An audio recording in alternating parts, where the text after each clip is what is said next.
Hello and welcome to episode 116 of The Game Pit. I'm Sean, here's Ronan, and we've got a special guest. It's me! Ronan first. Oh, who? Where? Who was It's that? me! It's me, Dan! Dan Hughes of the Dice Tower. Mate, we can claim to be from the Dice Tower. We've really devalued that badge somewhat. I'm the Dice Tower's Dan Hughes. YouTube's Dan Hughes from the Dice Tower, that's me. You're Cora's glorified bodyguard. Yeah, I'm the least popular half of Dan and Cora. That's who I am. Yes. Less than that. Hi, Dan. Welcome to the show. Hello. How are you? Marvellous. Yeah, a bit startled by your sudden appearance from inside Sean. Yeah, well, I don't hold with any of this kind of etiquette thing. I think as soon as we get me talking on a podcast, that's the ideal state of being, isn't it? So get me on as quick as possible and just concentrate on me as much as possible. That's my tip for a successful podcast. Well, there you go. So I'm not talking now, Sean. No, that's it. we're all moving to Huddersfield and Dan's just going to talk. Brilliant. Yeah, excellent. Marvellous. Well, I thought we'd pulled off something of a coup in getting Dan Hughes on the show, Sean, because we talked about this a couple of months ago. And lo and behold, in the previous 3 weeks, not only has he appeared on guest in We're Not Wizards, he's also started his own podcast. I'm all over the place. All over the schedule. To be fair, Ronan, we did try and get Matthew Jude first, but he said no. Yeah. He was too cool. Far too cool. Yeah. The windswept and interesting. Matthew Jude Cooper, I think we'll find. Oh. Yeah, correct. That's his last name. He's just started editing the Board Games Insider podcast as well. So unless you're big wigs in the industry, he's not interested in you. We are Stephen Bonacor's favourite people. We're not sure why, but He we says really truly are. he says I'm his favourite people as well. So I think don't there's some double dealing going on here, Ronan. don't trust anything Stephen Bonacor says. Is all I'm saying. He's like the P.T. Barnum of board games, really. And that's being polite. Yeah. Are you calling Stronghold a circus? I don't know what I'm calling. Yes, I am. That little crossover there has got me onto something I need to ask Dan about, by the way, circuses and and sporadically bored. I've got a question for you about your last episode. Oh, my last episode of my new podcast, Sporadically Bored, with Dan and Mike. Yeah, that mention episode. sporadically bored again, quick. Yeah, Sporadically Bored, as in board game, because, I'm pretty clever with names. Cirque du Soleil. It's better than waterboard. What? Cirque du Soleil, yes. Did I hear right that your mother-in-law took you to a Cirque du Soleil show with an incest theme? Everyone's accusing me of this. It wasn't incest. It was insects. I listened back to this podcast this morning in order to make sure that I was right. No, I said very clearly insects. Insects. I'm not sure you did. I thought you were keeping it in the family. Look, you haven't met my mother-in-law, and if you had, you'd know how mean that comment was. I might be sticking with it. Huddersfield, the deliverance country of the UK. Well, it's not deliverance if it's your mother-in-law, is it? Okay. Let's face it. In fact, that's not even incest, technically. So your comment was fine What's then, your Dan. wife's thoughts on this? Yeah. I'm not saying it's ethical, but it's not incest. That's all I'm saying. It's a fine line to straddle, amongst other things that have been straddled. And this is a direction I didn't think I'd be going in, to be honest. I haven't got any notes prepared on this topic. I'm sure you can give a speech on it. Yeah. My second question is, why do you hate Root? I don't hate Root, I hate hype.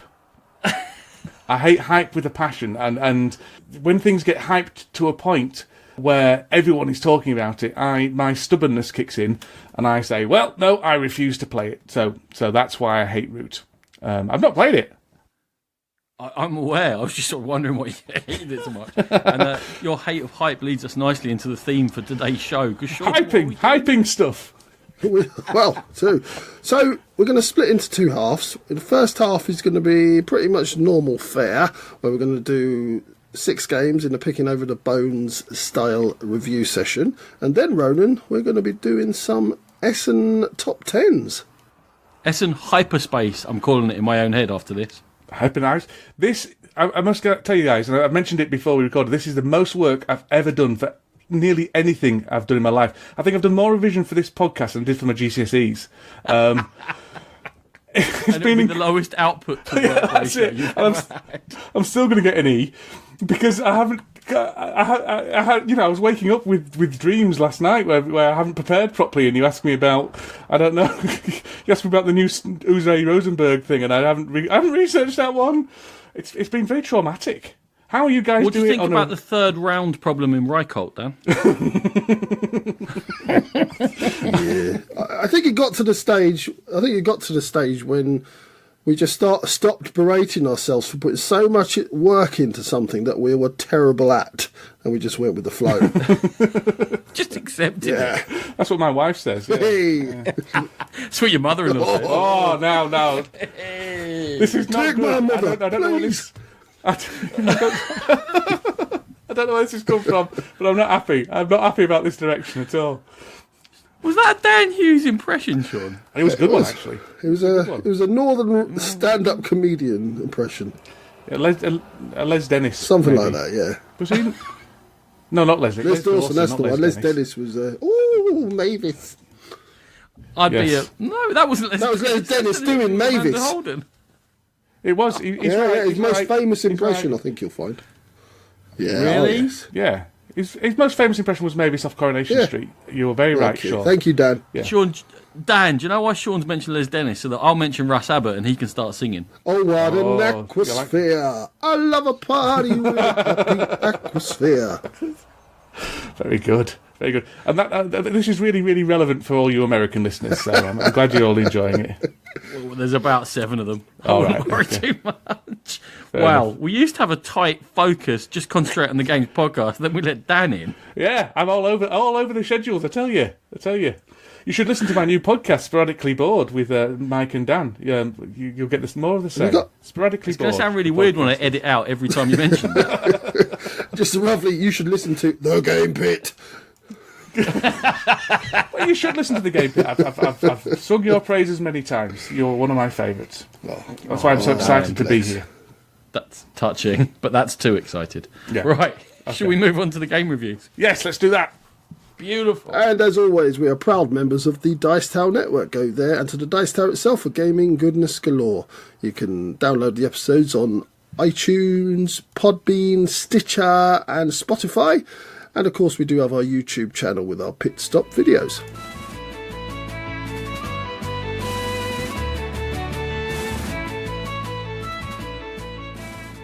Okay, so we're going to do our reviews now. And Dan, you're first up with a game you've been playing lately. I have been playing lately. It's a game called Zango by Marco Cantella and Stefano Nicolai. Two guys from Sheffield, no doubt. It's a watch your game. Beautiful. I don't know. Look, I'm not good at pronunciation. It's a watch your game. It's published in 2014. 2 to 4 players, and it takes 60 to 120 minutes. So that's lovely. And it's an area control kind of hand management game where you're unifying China and helping build the Great Wall. And you're basically going to be playing cards into a tableau, or you can play cards into a kind of central area, and that triggers cards in your tableau. And when you're triggering cards in your tableau, it's got a numerical value, and if it's over the last one that was played, then it does extra stuff. It's a complicated kind of lots of wheels, cogs, lots of slidey things, and you have to do this to do that and all that kind of stuff in order to get your little dudes on the board, and then hopefully you win, which I did. I nearly lapped the person I was playing with, which was very good when I was very. So yeah, Zango. It's one of kind of watch your games heavier. Well, they're all heavy, aren't they? The watch your games stuff like Nippon and Madeira and things like that. It's really nice and chunky, and lots of thinking to do with it, and good crunch to it. Yes. Yeah, I have played this one. I had to check with Ronan because it was a long time ago. I remember playing 2 or 3 times, sort of back to back. Now, you can correct me if I'm wrong, Dan, but I vaguely remember there being like an optimal strategy, because I remember enjoying the gameplay with lots of things to do that were all interesting, a really interesting and fun game, but something's reminding me that not all of them were as profitable and there was a way to go. It's a bit of a point salad type thing, but there's some big chunks of meat in that salad, and that's what you want to do, basically. And the rest of it is yeah. I think you're probably talking about there's a kind of track up the side, which if you get in this spot, and this spot, you get multipliers and points upon points and things like that. And the same's true in Nippon as well, which is another watch your game thing, where there are lots of ways to score points, but you need to do this. And I don't think that's a bad thing, but it probably needs pointing out when you're learning the rules. This is where the main game is, and you can get extra points here. I think that's probably how you should explain it. So what you're saying, once everybody's on board with that main sort of strategy, the game is actually going to be decided by the lesser scoring. Well, yes, or who gets to the main strategy first, because that strategy which I think you're talking about, there's first, second, and third prizes basically. So it's about getting to the same goals as your opponent. So I don't think it's a problem, but it's not a pure point salad game. There is a dominant strategy, but you're competing to do that dominant strategy. So I think you all kind of end up generally having done the same thing. You've all added a little bit to the wall. You've all got a general here or there, a couple of palaces built, and I think that's why the multiplayer is so important. Yeah. Because generally your tableau looks fairly similar towards the end. It's kind of balanced off like that. I liked it a lot. We did review it quite a long time ago, so probably I don't imagine anyone remembers that. But the only thing is I never got excited, Dan. I was never really like, oh yes, hang on. There was nothing memorable from any game. I couldn't go, do you remember that game when Dan, he crossed his legs halfway through? That's about as interesting or memorable as it got. Yeah, I don't know. I enjoy it. I've only played it a couple of times. Both times I really, really quite enjoyed it. I think mainly because you've got to kind of read the other person because you can do extra things if your card is a numerically higher card than the one they've put down, or numerically lower, depending on what you want to do, which action you want to take. And so you've got to read what they might be doing, and you've got to adapt your strategy. So there's no luck in it, but the luck is from the randomness is from the other players, and I like that in a game as well. I like the kind of bluffing bit in that bit as well, because the cards have 3 different colour backs on them. And so I can't remember, they have like orange is number 1 to 40 and cream is 41 to 80 or whatever. Yeah. So if you can see someone, they've only got oranges left in their hand, you're like, I've got you. You've only got lower numbers. Oh. There is that little bit of bluffing going as well. And I'm going to take it. Did you play it 2-player? I did play it 2-player, yeah. Yeah, that's much more in the 2-player game, that where you got to read your opponent, either or off. I think when we played more players, it was a lot more adapting to what was going on the board, because the board was a lot tighter. It does adjust a little bit in the space available, but 4-player was much tighter. I'm sounding like I didn't like it. I really liked it. I rated it an 8 out of 10 on BGG. I'd happily play it again. It just wasn't one that made I've just culled my collection down and I didn't keep it just because it didn't have that tiny little cherry on top. Yeah, no, I can see that. It's interesting because it got very cheap recently as well. It's not a game that made a big impact at all. I mean, it's kind of sunk, I would say. I think I got mine for £15 new. It was cheap. It was cheap. I think they're really unfortunate because for a couple of their Essen releases, they sold out completely on the first printing, and then by the time they got to reprint them, the hype train had moved on. Yeah. And they've kind of slightly misjudged the market here and there with that. But they're doing okay. I know they've moved to Portugal, haven't they, from Germany? Yeah. They're rocking on. It's not like they're in trouble. But I think there's some of their games you can get cheap because of that. If they sold 5,000 in the first wave, they then made 10,000 instead of going, we'll probably sell slightly less next time round. So maybe there's some lessons to learn there. But it's a good game. I like it. For sure, yeah. I've been very tempted myself to actually pick it up for the cheap price point at the moment. And it's kind of one of those that's always on the sort of periphery of shall I buy or shall I not? And it's certainly a very good game. And I'm a very big fan of the publisher, apart from Loot Island.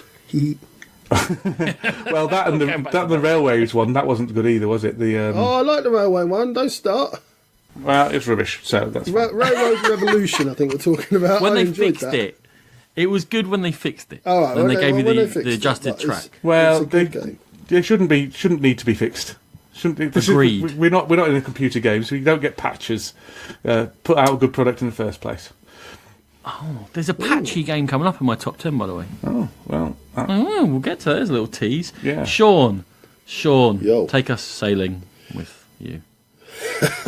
You can hear the excitement in Ronan's voice there.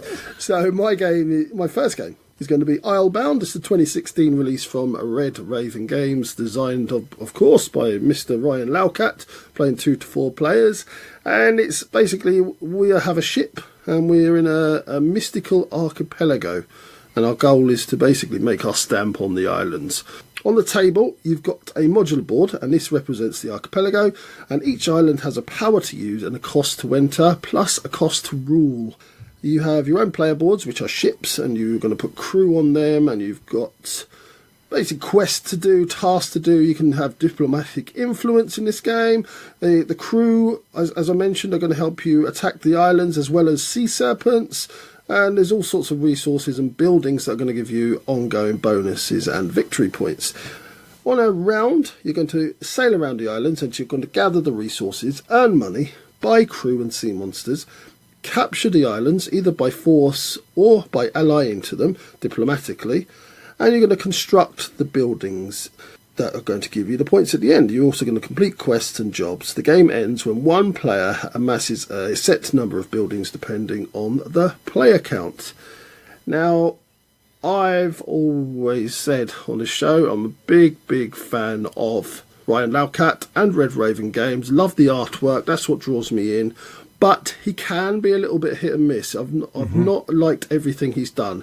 Where did this one fall for you, Ronan?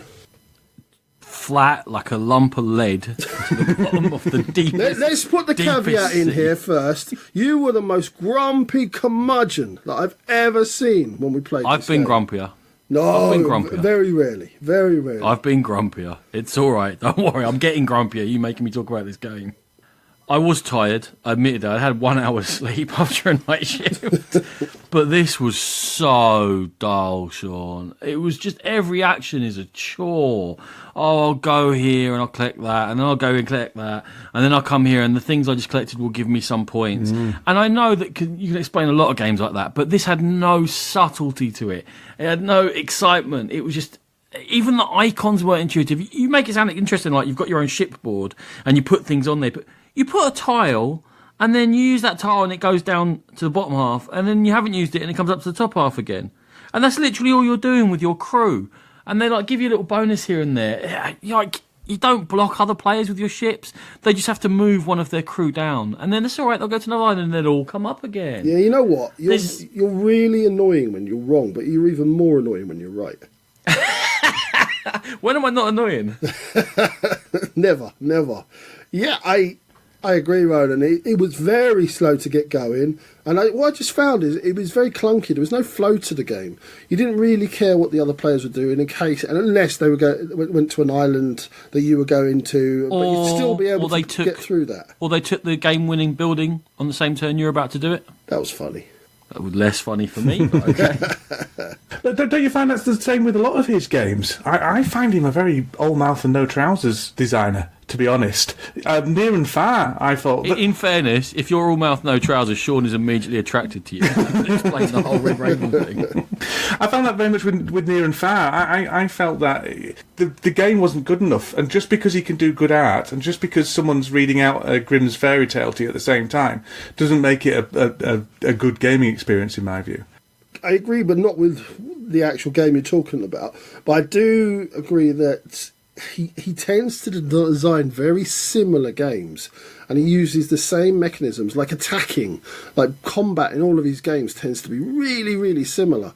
And while I don't agree with Near and Far, I actually think that's a little bit better. I didn't like Above and Below, and a couple of his other games just didn't hit the mark for me. But again, when he gets it right, like The Ancient World, I think that's a great game. Is there anything other than The Ancient World that you'd say, oh, yeah. Empires of the Void. Yeah, you're right, that is good, yeah. Empires of the Void 2, I thought that was a very good game. And as I said, Near and Far, I like Near and Far as well. But Above and Below was way big miss for me, as is Islebound. Above and Below was a shot across my bowels, but Islebound was the reef on which I was dashed and torn to shreds and left for the eels. It was one of those games. I was reading the rules and I was thinking, actually, this sounds really interesting. You do this to do that, and you can do this, and it sounds like there's loads of options. But when it boils down to it, it was all very pedestrian. It stank. It was like old mulchy. I don't know. I didn't hate it that much. I wasn't banging my head off the table like you were, getting grumpy. I literally banged my head off the table then. Literally grumping at people. I just wanted it to end, and it wasn't very long. Someone took literally an extra 45 seconds for the last go. And then I had to get in the same bed as her that night. You think I got away scot-free with that? That's a strange end game condition, that one. I've not come across that one before. That's what you got for coming second. Yeah. I'm not playing that with my friend Mike. Is it Mike with the skateboard? No, that's Rob with the skateboard. Rob's got the skateboard. Oh, it's Mike the Pillock Paul. Yeah, Mike the I have Pillock. been listening to your podcast. Yeah, it's very good. It's very good. It's a very good podcast. Much better than this one. Yeah, Not hard, though. Not hard. No, for the first 115 episodes, it was all right. that's true. The next game we're going to look at is Petrichor. 1 to 4 player, 60-minute game from Ape and Mighty Boards, designed by David Cherkop and David Tuxi. In Petrichor, each of the players is playing as a type of rain. And That old chestnut. Whatever you are. Sorry? That old chestnut. How many more games do we need when you're playing clouds? That's what I want to know. You're not even the clouds. You're like the puppet master of the The clouds. Puppet Master cloud. Oh, exactly. Boring. Oh, the same old, Cloud same pimp. old. Oh man! Either whatever you are in this game, you're trying to load up clouds with your own drops of water, Oh, yeah. and those clouds are going to travel across a grid of different crops, and you're trying to drop your water into the different crops, and they come in different varieties and score in different ways. And the way you do that is in each turn you're going to play a card out of your hand, and it's going to be a type of weather of sun, frost, wind, or rain. And in doing that, you'll move them around, you'll drop the rain. Sometimes you can even move the rain around when it's on the crops. When there's a certain total of rain drops onto a crop, it develops and becomes available to harvest. When you play a card, you either have to vote for a type of weather to happen, which sounds a bit odd, but there you go. Or you have to, there are harvest dice that get rolled, and you move them on towards the harvest and score a point for doing that. Once everyone's done all their actions on a round, we check which 2 weathers have got the most votes, and they are going to trigger. And when those weathers trigger, they're going to score points for the 2 players who have voted most often for them. The majority's on there. They'll go up an endgame VP track, a voting track. And then the weathers will trigger, and clouds will become like thunder clouds, which will make them more likely to rain. You can get more water drops forming in the clouds if ever there's over a certain number. They're just going to rain down and spill all over the board everywhere. The sun can come out and it will make coffee develop, but when it's raining, rice will develop, and that will adjust how many points they score during the round. And then with this windy, you get to move some drops around on the board and try and attack each other with your water. If there is a harvest, when the harvest dice have been emptied, or it always happens at the end of the game, you check each of the crops that has developed from enough water, and there's different ways in which they score. Some of them are going to score most points for being most on there. Some will score most points for being second on there. Some will just be flat rate scoring if you're on there at all. Other ones will give you tokens, and there's majority scoring in those tokens at the end of the game. There's all sorts of simple ways they score, but they all do it in interesting and different ways. You play for 4 or 6 rounds, depending on how wet you feel at the time, and whoever's got the most points at the end of that is going to win the game of Petrichor. So this tired old theme that Zombies, Cthulhu, and rain clouds. That's what I'm fed up of. That got no less dirty as you were going on there, by the way, Ronan. intentionally, don't worry about that. How moist are you right now? I heard it was about rain. I was like, okay, it's about rain, and then it's not. You're not really the cloud, even. You're like I said, the puppet master of the rain. I like the theme. The game looks really nice. It all makes sense in a way, in that there's water and the crops will develop, but I don't know who I am. I don't feel very centred when I'm playing Petrichor. Sounds like Marv Legendary. You're not sure who you are. There's this thing going on and you're controlling them, but you're not one of the superheroes, so who are you? Dan, you've made a terrible faux pas bringing that game up in front of Sean. Don't. Oh dear. Go on, Sean, tell us all about it. Someone decided, given that I hadn't played it for maybe 4 years, someone decided it'd be really, really good to pick the most difficult scenario he could find. No, I did a randomizer app. I hadn't The played the most scenario difficult before. scenario he could find. So basically, it was a zombie version where everything just popped back to life as soon as you killed it. So yeah, and in the end, I was like, you know what, I'm not playing this anymore. That was the mastermind and the villains. They came back to life, but then the actual scheme was a fountain of youth, which also made things come back to life. So you couldn't win. You couldn't kill things. Well, if that's the worst that has ever happened to you, Sean, then I think you're all right. 2 hours of literally doing nothing. We didn't play for 2 hours. 2 hours, 3 days of doing nothing. And I just said, you know what, I'm going to bed.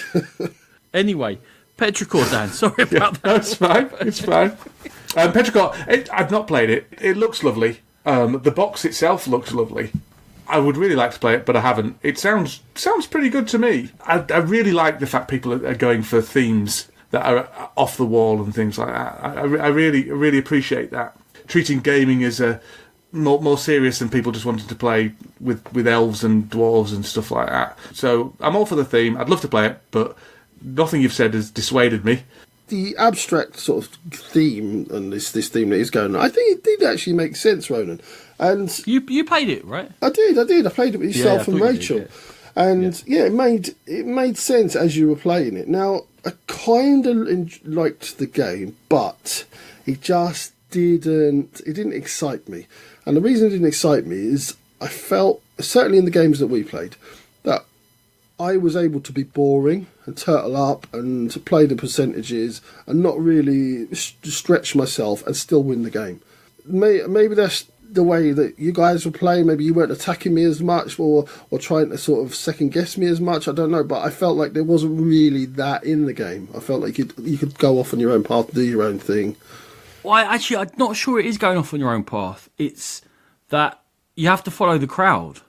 And you have to follow the crowd in the voting, and you have to follow the crowd where the water is. Yeah, but the voting's never really toed and froed because of that. He's like, okay, so it's going that way. All right, fair enough, I'll go that way. So you just join in, yes. It's completely the opposite of what you said, going down your own path. All right, but you know what I mean. But you follow that. You choose the path that you're going down, and nobody challenges that because they're all going down the same path as you. Like no one cuts across you and says, right, you're going to rethink that, pal. That's what I meant.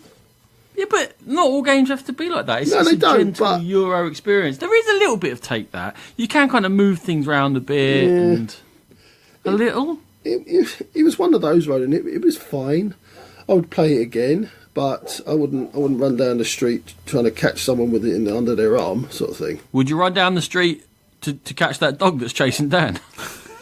It's not my dog. It's not my dog. Don't blame that on me. No, I wouldn't have thought so. I'd have thought your dog wouldn't be chasing you, Dan. I thought Pedgecore was nicely balanced. I think that the theme kind of matches in with the fact that you're water. You must flow together and find ways to end up being on top. You can't have... It's not clashy. It's not fighty. It's not get out of my land. It's come on this land with me, but have slightly less scoring on this land than I have. That's very zen. Very zen. I do not want to mix with your water, Ronan. This is the man who makes me post in my bathwater. What's wrong with you? I think there's some thought in the scoring options. There's variety in there. You mix it around a bit. Look, is it going to change the world? No. Is it a very nicely produced game which you can present? And something like Dan said there, I was nodding my head to. I keep finding myself nodding when I'm listening to Dan talk about games. It's terrible. It's because I'm right all the time. You're no Mike.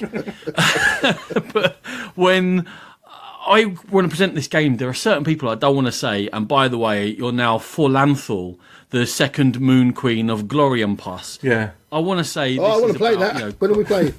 Yeah, I know you I've seen your top 10, I've seen your number 10 for Essen. Genie, man. You know what? I chucked that number 10 in just because there was nothing like that on my top 10. I took something off to put that in.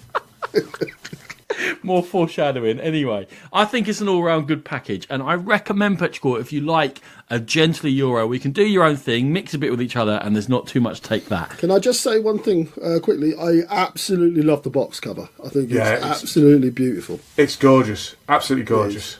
And actually, I thought, looking at component photos, I'm not very good at looking at photos. It's a weird thing not to be good at, but I can't really judge things very well. No, I don't I look at photos and I look at it and I'll go, oh, did you see the dog in it? And I'll be like, no, what dog? And then someone points, oh yeah, there's a dog in that. I don't know. My eyes don't work very well. Anyway, on the table, I actually think it was quite attractive. It was a nice, it was more aesthetic than I thought. I don't know, I'm wibbling. Dan, you've got something very, very similar to a light no take that Euro coming up. I have, yeah, I have. It's Kill Team by Games... Kill Team! Kill Team! By Games Workshop. This is published in 2018. 2 to 4 players, although most people will play it 2, but I played it with 3. It takes between 30 and 60 minutes. That's a lie. That is a lie. But it takes a bit longer than that, but not too long. This is the kind of evolution of Warhammer 40k. The big tabletop battle game. But in this one, you're concentrating on one unit, so you only got like between kind of 6 and 20 models on the table, and each one's its own personality. And you can play campaigns where they all develop and, you know, gain skills, and you call them names and things like that. It's not really a board game, but I thought I'd cram it in because it comes in a box and there's a board in it. It's basically the rules of 40k. You're rolling dice, you're measuring how far things are away, you're shooting, pew, pew, pew, pew. You've got the little space marines, you're moving around. It's really... The kill team doesn't shoot like that, by the way. But what, sorry? Kill team's like... Well, kill team! Depends. Depends if you're my kill team and you're fighting against the Gene Stealers, you find yourself going poo poo and then getting savaged and ripped apart. It's Death Angel the minis game. Yeah. It's designed, I think, for people like me, a 40-year-old man who longs for the days of when he used to spend all afternoon playing Warhammer with his friends when he was 18, and now has about a period of about half an hour to 90 minutes and not enough space to, you know, I haven't got the energy to put into a big war game. But this is all the feelings of that big war game, but in a much smaller, less expensive package.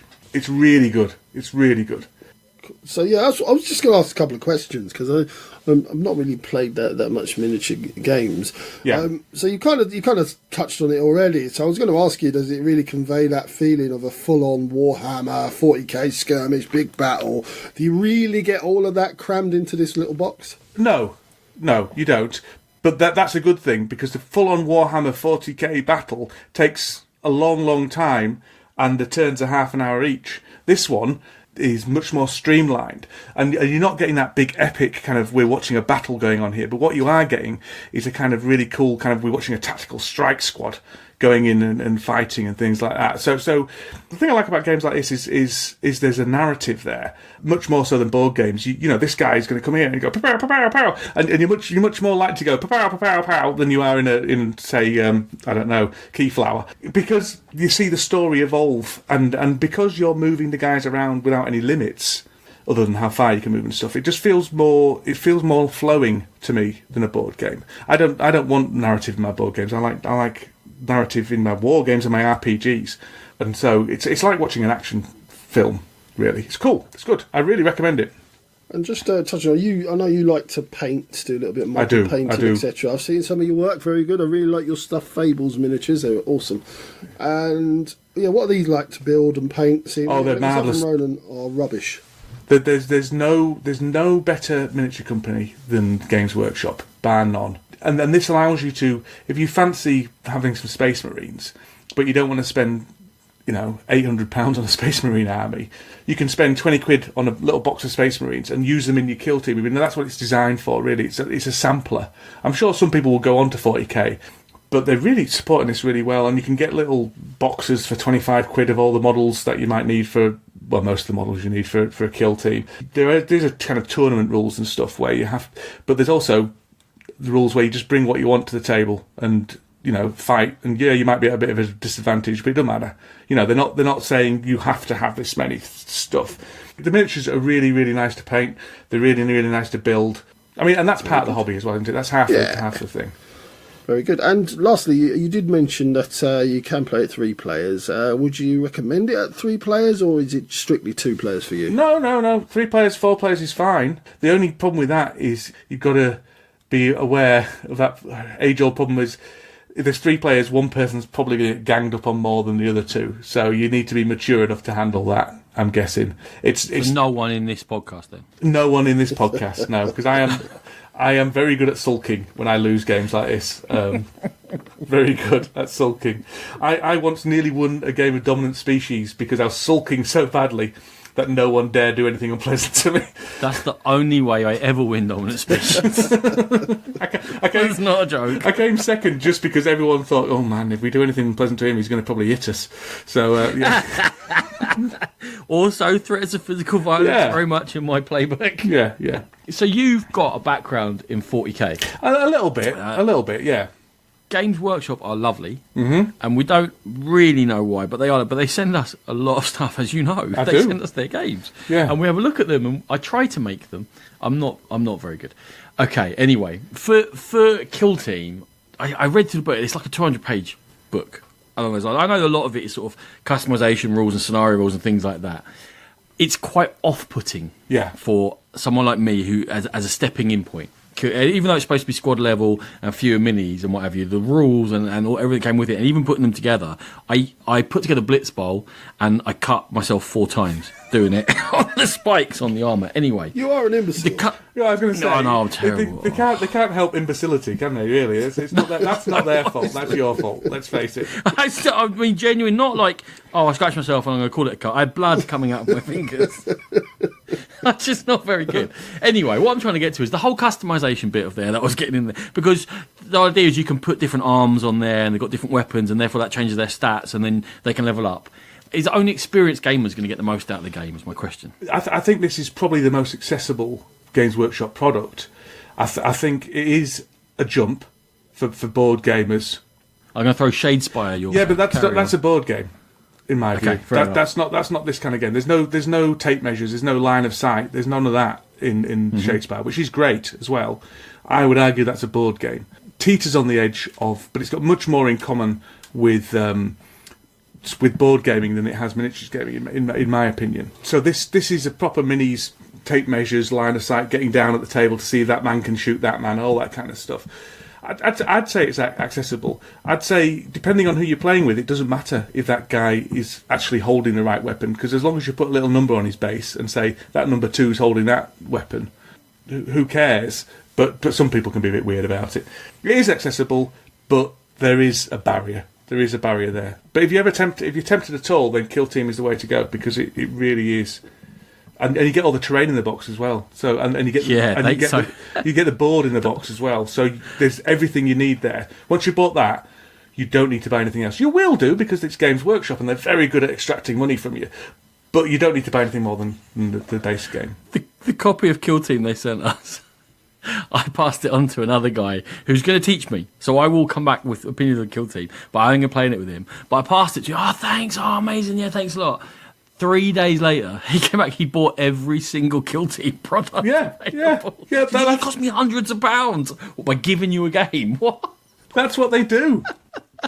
I can see why. When you see the products, you look at them, and I get them out, and I had Necromunda, I got that out, I was going, this looks amazing. And I read the rulebook on that one, and the whole story of the hives and all that, which I didn't know anything about, and I was like, this looks really interesting. And then I couldn't. It was too much effort. I was too busy bloody filming videos. Well, the thing I was going to suggest is watching a video of someone like Guerrilla Games or someone like that playing through a game and being narrative with it, and that can get you into it, if you see what I mean, because you see what they're doing and you understand, because there's lots of dice rolling and all that kind of stuff, you know. This feels a bit like something out of The Wire here, where you're trying to tempt me in.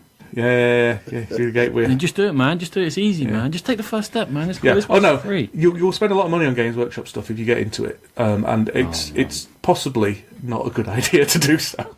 I'm eyeing the Shadespire stuff. I've played Nightfall as well, right? And I am eyeing more Shadespire. It's lovely. Anyway, it's lovely. We need to crack on. Sean, you have another fighty game, but very much more a board game in which minis are racking. So yes, I'm going to talk about Space Freaks, the 2017 release from Lottapellit.fi and Stronghold Games, designed by Max Wickstrom and Kada Juntunen, and playing 2 to 4 players. So the story is we're welcoming you to the most destructive show in the galaxy, where a bunch of combatants are going to kill, blow up and generally maim for the enjoyment of the viewing public. On the table you have an arena board where it has 5 different zones in it. You've got your home zone where your teams start. Then you've got a build zone where you're going to build things that are going to help you defend yourself or attack the other team. You've got a neutral zone. And then you've got a landing zone that's going to score you points in the centre. You have a team of 3 freaks, and these are going to be designed by you. You're going to place a head, arms, torso and legs onto the board, and these are going to define your movement, your firepower, your range, defence, any special powers, etc. There are also cards on the table. You have the Master of the Game cards, and these are going to basically change each round as it goes by. You have sponsor cards that you're going to get to give you super powerful one-off moves, and mission cards. The game itself is over 6 rounds, and the first thing you do is reveal the Game Master card, and then you are going to play one of those mission cards, so everyone has a vague idea of what you're going to be trying to do that round. You're going to activate any turrets you've placed in your building zone, and they're going to shoot the opposition. And then you're going to activate your freaks, your 3 freaks. Now, these guys are going to move, they're going to shoot, and they're going to try and earn points. You can play one of those sponsor cards that I mentioned before, and as I said, they're going to give you one-off powers, can heal you, they're going to bring aliens and droids into the game under your control, etc. Then you get a chance to build some more turrets and bunkers. Bunkers, basically, you're going to go in and hide, and you're going to score your points for missions. You're going to gain more sponsor cards. Now, as I said, the points are for missions, but you can also score points for getting into that central landing zone, killing the other freaks, getting to and attacking the other home areas and bases. And the person who's done the most destruction at the end of 6 rounds is going to be the winner of Space Freaks. It's very good. You're very good at that, You're much better than me. That was very impressive. This is why you do proper podcasts. It's very good. Ronan. For me, Space Freaks needs to make its mind up what it is. Because it kind of, I guess, for me, maybe it's because I like drafting, but the bit I concentrated on when I heard about it was the drafting at the beginning to build up your own freak. And it's quite subtle, the differences. So you're choosing between, should I have a range of 7 or a range of 8, or should my movement be 2 or 3 higher, or should I have some more shields? So you do that and you create your alien, and I put some thought into it. I tried to make sort of like a fairly quick snipey kind of an alien that could take you out from distance. Then you get on the board and it's just wide open. There's a few rocks here and there, they don't make any difference. Not when a rock can block you from one hex but not the other, but your movement is 6 or 7 or 8 or 9, and you can shoot as you're moving. You move 2, shoot, move 3 more. It's just completely wide open. And then the scoring cards vary so wildly that also opens up the game completely, and you can score for being next to people, or being far away, or going into a certain type of building, or somewhere else. And I built my snipers, and I kept drawing cards that get me points for being next to people, and I'm like, oh, that doesn't fit what I'm doing. Then the Arena Master cards just turn things completely upside down. So for one of the rounds we had, all of your weapons that you'd carefully drafted were cancelled, and everyone just had I think it was a 5 damage, infinite range repulsor beam. If you hit anything, it flew through them across the map as far as they go till they hit something solid. And you're like, this is mental. Like all the planning I've been doing, because you could draft to have like a melee sort of an alien. Imagine that arena card comes out and you just go boom, boom, boom, boom, boom. So you've been sniping these dudes for the last 3 rounds. They finally get close enough to you to score loads of points. And then, woohoo, arena card, woo, boom, woo. Party poppers, let's just do something mental. So it makes that drafting sort of irrelevant, Sean. The drafting, and also I found that it was neither fish nor fowl in terms of what the board size and what it was supposed to do. So you got things like adrenaline. Yeah, they're a bit of a slap fest, but they're also quite tactical because you can go into different rooms and what have you. I wasn't a big fan of adrenaline, but I felt it done this a little bit better. But this one was kind of too wide open to be an all-out slugfest, but too close in to be tactical. So it didn't get either one of those feelings for me. I've not played it, but looking at it and then going back to the previous game, I don't know why you'd play this over Shadespire. This looks like it's the same kind of game, but done a lot worse. Am I wrong? I don't know. I think they've tried to make it sort of crazier and zanier, and that's going to appeal to certain people, right? We're kind of all Euro players. We want control when we're playing. Yeah. Some people are going to turn over those Arena Master cards and go, that's the rule change. Yeah, it's something completely different. And every round is completely different. Yeah. So Shadespire mixed with Flux. It doesn't appeal. It doesn't appeal to me. Anything mixed with Flux does not appeal. Yeah. So there were actually things that I actually did enjoy. I loved creating your own freaks. I liked the sponsor cards. I felt that they made it really interesting. They were a little bit too random, but they were interesting one-off powers. And I liked that the missions that were directing you towards a particular player, either left or right. If you could choose your mission and sponsor cards to fit what you drafted. But the fact that you were just top decking and it was like, great, my snipers have now got to get right next to Sean's aliens to score. Brilliant. Fair enough. I think they could have done that it's like more cleverly, but I like the idea in that you don't want to be picking on just one player, so you might have someone that's quite weak and everyone's just piling on them, scoring their points, and they because they direct you. They say if you've taken out 2 freaks from player on your left, or if you've done it to player on your right, and they make you go to the different players to score points. Right? They do, yes. I actually think there's 2 decent games in the box. and they've done a hybrid of them, and the Space Freaked it. Yeah, there's that completely wacky, weird Flux, the arena battle, if you like. And then there's the other tactical fighting game, which I think would be better on there's two sides of the board, one's tighter, that would be better. If the scoring tightened up a bit and I got rid of the Arena Master cards, I think that could be quite interesting. And there's an expansion coming out this Essen. I will have a look at it, because I didn't hate playing Space Freaks. It was, for all the things I've said about it that weren't to my taste, it wasn't an awful hour-long thing to do. As you said, the scoring changed every turn, so you was like, oh, I'll fancy doing this turn, I fancy doing that this turn. At least you had things to think about and do, and there was a bit of thought when in your turn. Yeah, so I'm going to have a look at the expansion. I haven't completely given up hope. It's just, it hasn't been made to my tastes for that sort of a game.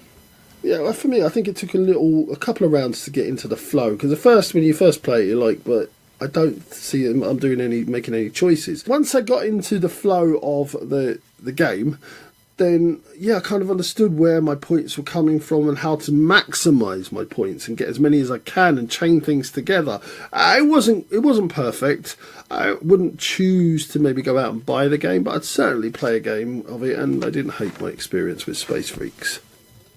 Marvellous. We've got a last-minute change to programming here, Sean. We'll talk about that a bit later. But the final game we're going to review is Veracruz 1631. 2 to 4 player game, taking around 15 to 20 minutes to play, from GDM Games, designed by Eloy Pujadas and Joaquim Vilalta. So Veracruz is a port around the Caribbean which was settled by the Spanish, and in this game you all play the role of merchants in the port who are trying to load their particular goods onto the 3 ships who are about to sail home to Spain. Each player is going to play 1 card from a hand of 4 on their turn. And there are 4 different types of goods, and at the very beginning you get given secretly one of those types of goods, and that's the only good that will score for you. There's gold and silver, which can only be loaded on the left-hand side of these ships, and there's corn and cacao, which can only be loaded on the right-hand side of the ships.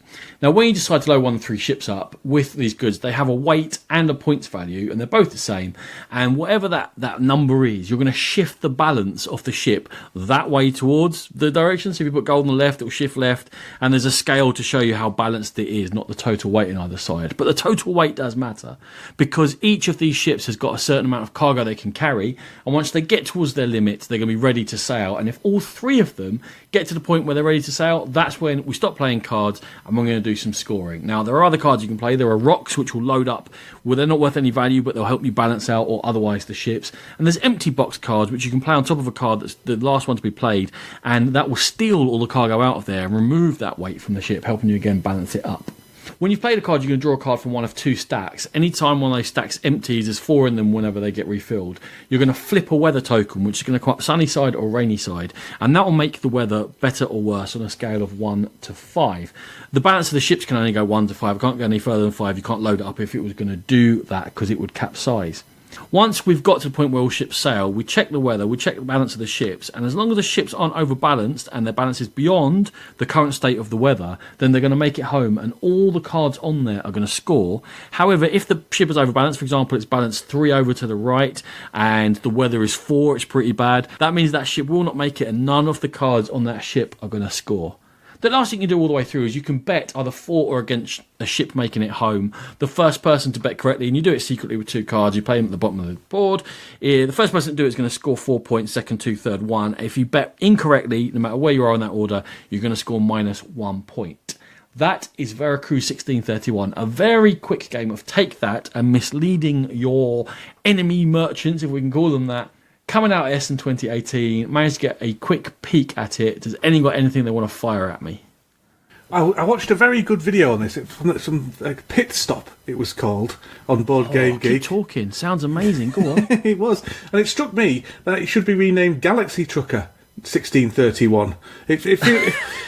It feels like it's bits of Galaxy Trucker. You know, you set your ship up and then you go and set it off and see what bad things happen to it. Does it feel like that when you play it? It does. It's got that kind of fatalistic thing to it a bit, where you go, I'm going to load these up here. This might not pay off. Let's have a look. But I think once you play it a couple of times, you learn to try and hide what you're doing. Mm-hmm. But because it's only 15 minutes long, you can't hide too much. You're kind of hiding out in the open. So, kind of. That's just what kind of struck me, as you say. It looks good, though. It looks fun. How are these guys going to sort of make this stand out from the crowd, Ronan? Because it's got a ship on the front. There must be 1,000 games with an old sort of sailing ship on the front. How are they going to make this one stand out? Their key to Essen victory is grabbing hold of people and saying, it only takes 10 minutes to play. It's only going to take 10 minutes to play. Do you want to try it? You got 10 minutes? And if they can get enough people playing it, I think it will generate buzz, because it's almost a perfect con game. Because it's 1 minute to teach. As you're playing it, you're kind of screwing each other over a little bit, but there's still some thinking in there. And then you get kind of the flip of the token. It's sunny or it's rainy, and you'll be cheering or you'll be groaning either way when that flips over and go, oh, the weather's great. No, that person's going to win. Yes, the weather's got worse. Great. We're going to sink that ship. It's got the potential to really generate some buzz as a quick, fun game, as long as they can get the people to actually try it. And is it a two-player game? Sounds like it should be for more, really. I think with the 2 players, I haven't played it 2 player, so I'm just going to guess. But we guess about most of these games anyway. We don't really have favorite comments. Probably not at its best. I don't know. I'm gonna just, one of the complaints I've got about it is that if you don't get your own good in your hand, if I was the gold merchant, I got their gold cards, it can be very tough for me. Because then I really feel like I don't have much control. You will get gold cards because you're pulling from 2 stacks and there's not that many different cards in there. But to start off with, you can feel like you're slightly behind the curve and you're just playing saboteur the whole time until you can get some gold in your hand. I'm a bit more forgiving of games that do that are only 15 minutes long, as opposed to a 90 minutes one where you're hobbled from the start. Do you know what I mean? Totally, yeah. You can accept that in a quick game because it feels more throwaway. And not only is it so throwaway, but every time a player plays a card, you're kind of thinking, and if they played 3 different types of goods, well, what good are you? Well, I mean, because I wanted to play this silver card here, but now it looks like that might help you out, but I'm not sure, because I'm not the silver merchant, so who is? And then when someone plays a bet, there's always a bit of, what's going on there? And this is obvious that a ship is completely overbalanced, and then they could bet, and then the next time they play an empty box thing, and it swings the balance back towards the middle again, and you're like, quick, everyone bet, that's going to make it. It's so interactive, and it's literally just one card play, boom, draw a card, boom, going around the table. Everyone's got a fair number of turns, so you feel like you've taken part. Every turn you're watching something. So I think as a filler, it's very good, and I would recommend going and trying it. I can't imagine it's going to be very expensive at Essen. So I would go and seek out GDM's booth and give it a quick go. It's not going to take much of your time up. You've sold me on it anyway. I'm going to go have a look at it. It sounds good. And buy a bottle of my snake oil while you're there. Okay, fair enough. Okay, so that is it for part 1 of the show. We're going to come back in the second half with our top 10 most excited for Essen 2018.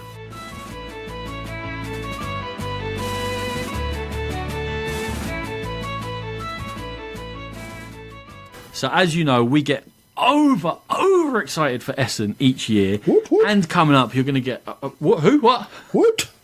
That was a woot from Sean's wooting.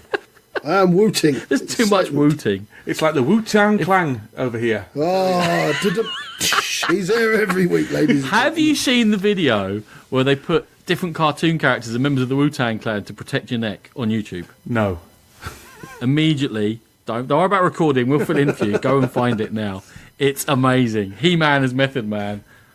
Possibly my favourite. Anyway. Moving on. Essen. We love Essen. We've got a bunch of treasure hunts coming up for you and some reviews of Essen games and all sorts. But we're starting off on the right foot with our 10 most anticipated releases. We've got Dan in here because we see him every year at Essen and we do steal his clothes. So we thought we'd better get him on as some sort of compensation. Dan. I had to go around naked last time. What? Yes? It was marvellous. It was marvellous.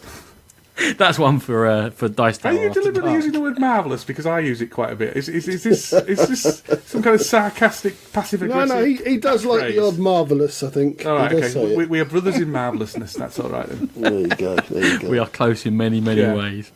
When we Twitter message each other simultaneously today, I did get a little tear in my eye.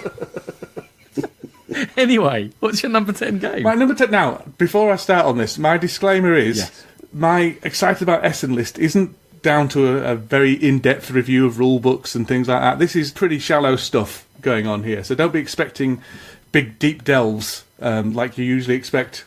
My number 10 is a little card game called Pip Mats. I'm guessing that's how it's pronounced, by Ben Pinchback and Matt Riddle.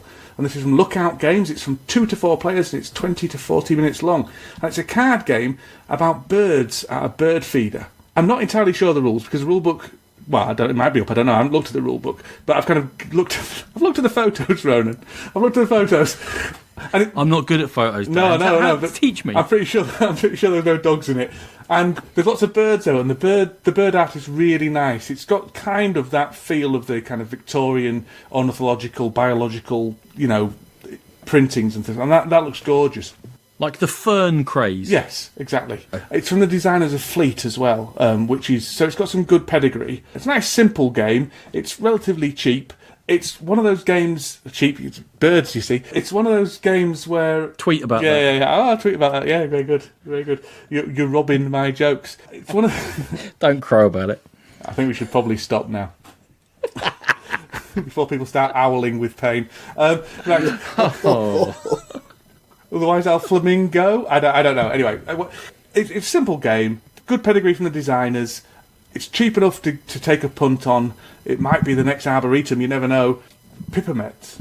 I looked at this, Dan, and my initial thought was, you really are a tit. Hey! Hey! Come on, Sean. You're Raven. Oh, dear. Yeah, it does look very nice. I wouldn't have picked this out in a million years myself, Dan, but it looks cool. Nice little set collection game. Yeah, I shall have a quick go. Hopefully won't take up too much of my time in Essen, so I'll have a little look for this one. The fact that it's from Lookout Games and the designers, as Dan said, for Fleet, drew me to look at it. Apart from the bird cards, some of the cards do look a bit bland, but then I'm not good at photos, so take that with a pinch of salt.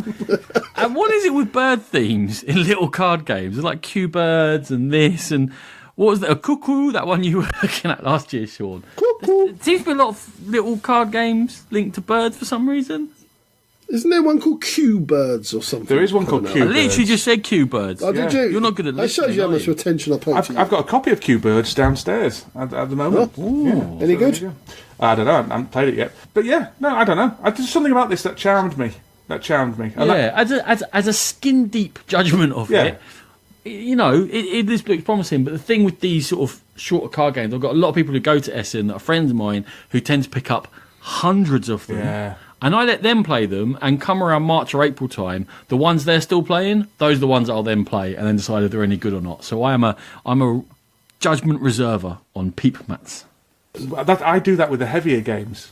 Yeah, we're the idiots who spend the $60 a game, and they're the ones that spend the $5 a game. It's actually probably the biggest hole in my collection is actually very quick, small card games. Bird-themed small card games. Bird-themed small card games, yeah, I just don't know. I actually do have Cuckoo, but never mind. Cuckoo. Anyway.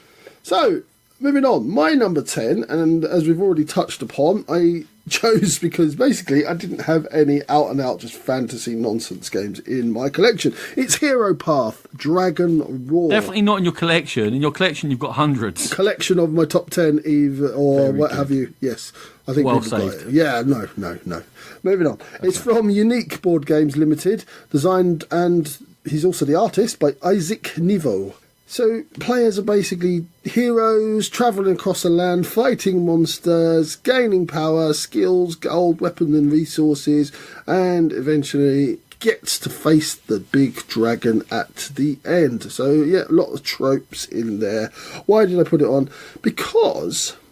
Well, initially because there were a lot of Euros on my list, and I thought, you know what, I'm letting myself down here. I need some of those fantasy tropes on there. But I like the fact that he was trying to combine sort of that role-playing game elements with actual sort of Euro board gaming and gathering resources and building up. It's an ambitious project, I know, but I am actually keen to see how it plays and see if they actually managed to do it. Now, there's a few games like this that are trying to do similar things, but I don't think any of them have done it perfectly yet. So I'm definitely going to check this one out in Essen. This is the sort of game you always make me look at in Essen. Yes. A big fantasy game, loads of bits, alleged theme by a first-time designer and publisher. Yeah, I've got written down here, first-time designer and publisher. No, thank you. You got to help It the small really people. works out well, Sean. You conglomerate fanciers, you. Or quality fanciers, or pedigree fanciers or anything that gives me hope. Look, Oh, yeah, if it's not Asmodee, you don't want to know, do you? I want to hear Dan's thoughts on the theme of Hero Path Dragon Roar. It looks incredibly uninspired, doesn't it? I mean, I don't mean to be mean to you, Sean, but it's going to be a theme throughout this entire top 10, I'm afraid. Because there's nothing on this that makes me think, that looks like a good game. And there's me being kind to your bird game. Well, feel free not to. Feel free not to. The only reason I would look at this is if I got positive buzz from people who've played it 6 months down the line, because this looks uninspired to me. Nah, fair enough. I like to try and look around away from the big companies. Yeah, and I do like to try and support these sort of new designers, new publishing houses, and Usually the fact with about that they €100. are trying to combine two very distinct places in gaming with the role playing and the board gaming. I think it's ambitious, but I'll definitely give it a look. Yeah. And that was Hero Path Dragon Roar. My number 10 is Chronicles of Crime, designed by David Cicero. From Lucky Duck, 1 to 4 players, taking around 90 minutes. In it, the players are playing as police detectives solving crimes in modern-day London, using a bunch of components to investigate and people you can go and see. But this game comes with an app, and the same components are used for various crimes, and there is sort of an overarching story to it. And as you use QR codes on the components, and the picture of a person may be the suspect in one crime, it may be the victim in another, maybe someone who's assisting you in another one. So for economy of actual bits within the box, I think you're going to get lots of different scenarios in there. You visit around the different locations, scanning. Every time you do something or visit somewhere, time ticks along within the game itself. It's not a real-time game, but the app takes account of how much time you spend. And then the situations can change as time ticks along, and new information might come to light, or the suspect may have moved and you have to find where they're going now, or new evidence can appear in certain places. And one of the sort of the gimmicks to selling it is that in the app, you get 3D glasses, you put them on, and in the app you use them to look through, and you get a set amount of time to look around a room, and all the things you can see in there, you can then collect, and then you can scan them in and find out if there's any use to them. But again, all of this is costing you time. And then other people can spend in-game time to have a look around and check what you've done, and it's got a Mask of Anubis, a little bit of a feel to it there, while you're thinking and solving crimes, and it's just got me very excited. Yeah, it looks interesting. The Mask of Anubis thing, I got a Mask of Anubis when it first came out at Essen, actually, and it was great, but the appeal wore off after a little bit. But this looks like there's more in there to get your teeth into. So there's more of a game there, as well as just the novelty of looking around Mask of Anubis style. I think this could be really good. This could be big, you never know. Yeah, I was following the Kickstarter campaign of this, and I meant to back it, but I never actually got around to doing that backing, and I was gutted that I missed out on it, because that just be able to, that visual representation of the crime scene and being able to look around for visual clues and explore this world visually, just really I'm probably not going to be very me. good at it because I'm not good at photos. No, you're not good at photos. You're going to need a bit of help there. Yeah. But yeah, oh man, it was my biggest Kickstarter miss of the year, and very much looking forward to seeing it in Essen. Marvellous, yes. So final thoughts, maybe like an update to Sherlock Holmes, which has been popular for over 30 years. So clearly there's something there. The fact that it's set in London, obviously going to excite me, real places that I go to, It's flexible. It's fixable. If anything doesn't quite work, they just need to update the app and change it, which is one of the problems with other detective games where things don't quite work out well. So I'm very excited for Chronicles of Crime. Mm-hmm. Dan, you're number 9. My number 9 is Concept Kids Animals. So this is by, oh my goodness, Getran Boujanonot and Alain Rivlelet by Repos Productions. 2 to 12 players, although I imagine it'd be 2 to whatever players, and 20 minutes. And this is basically a kid's version of the game concept, the kind of party game concept. I don't know if you've played it, where you have to give clues by putting little cubes on a board. It's a bit like Pictionary, apart from you don't get to draw the pictures. You've made that sound worse than Pictionary, Dan. Have you played Concept? Yeah, I loved it. Yeah, absolutely. It's a great game, and this game is it's a version of a game we play in the car with the kids, actually, because they have to guess an animal, and they say, in our version it says, do they eat grass? And we say yes or no, and all that kind of stuff. But in this one, you're going to be putting cubes down on various icons on the board to kind of indicate if it's a meat eater, if it lives in the jungle, if it lives in a farm, all that kind of stuff.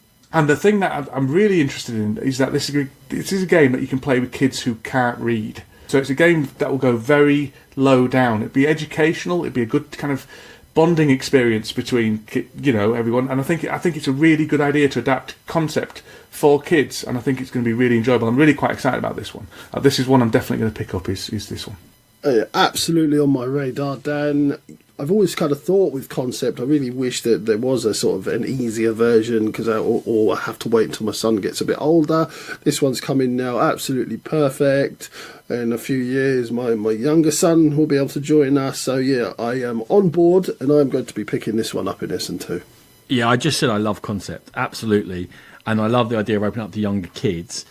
Concept itself is a bit tricky for some people to get. Like, yeah, whenever I play it with like 6 or 8 people, there tends to be 1 or 2 people going, oh, I'm not getting the idea of this at all.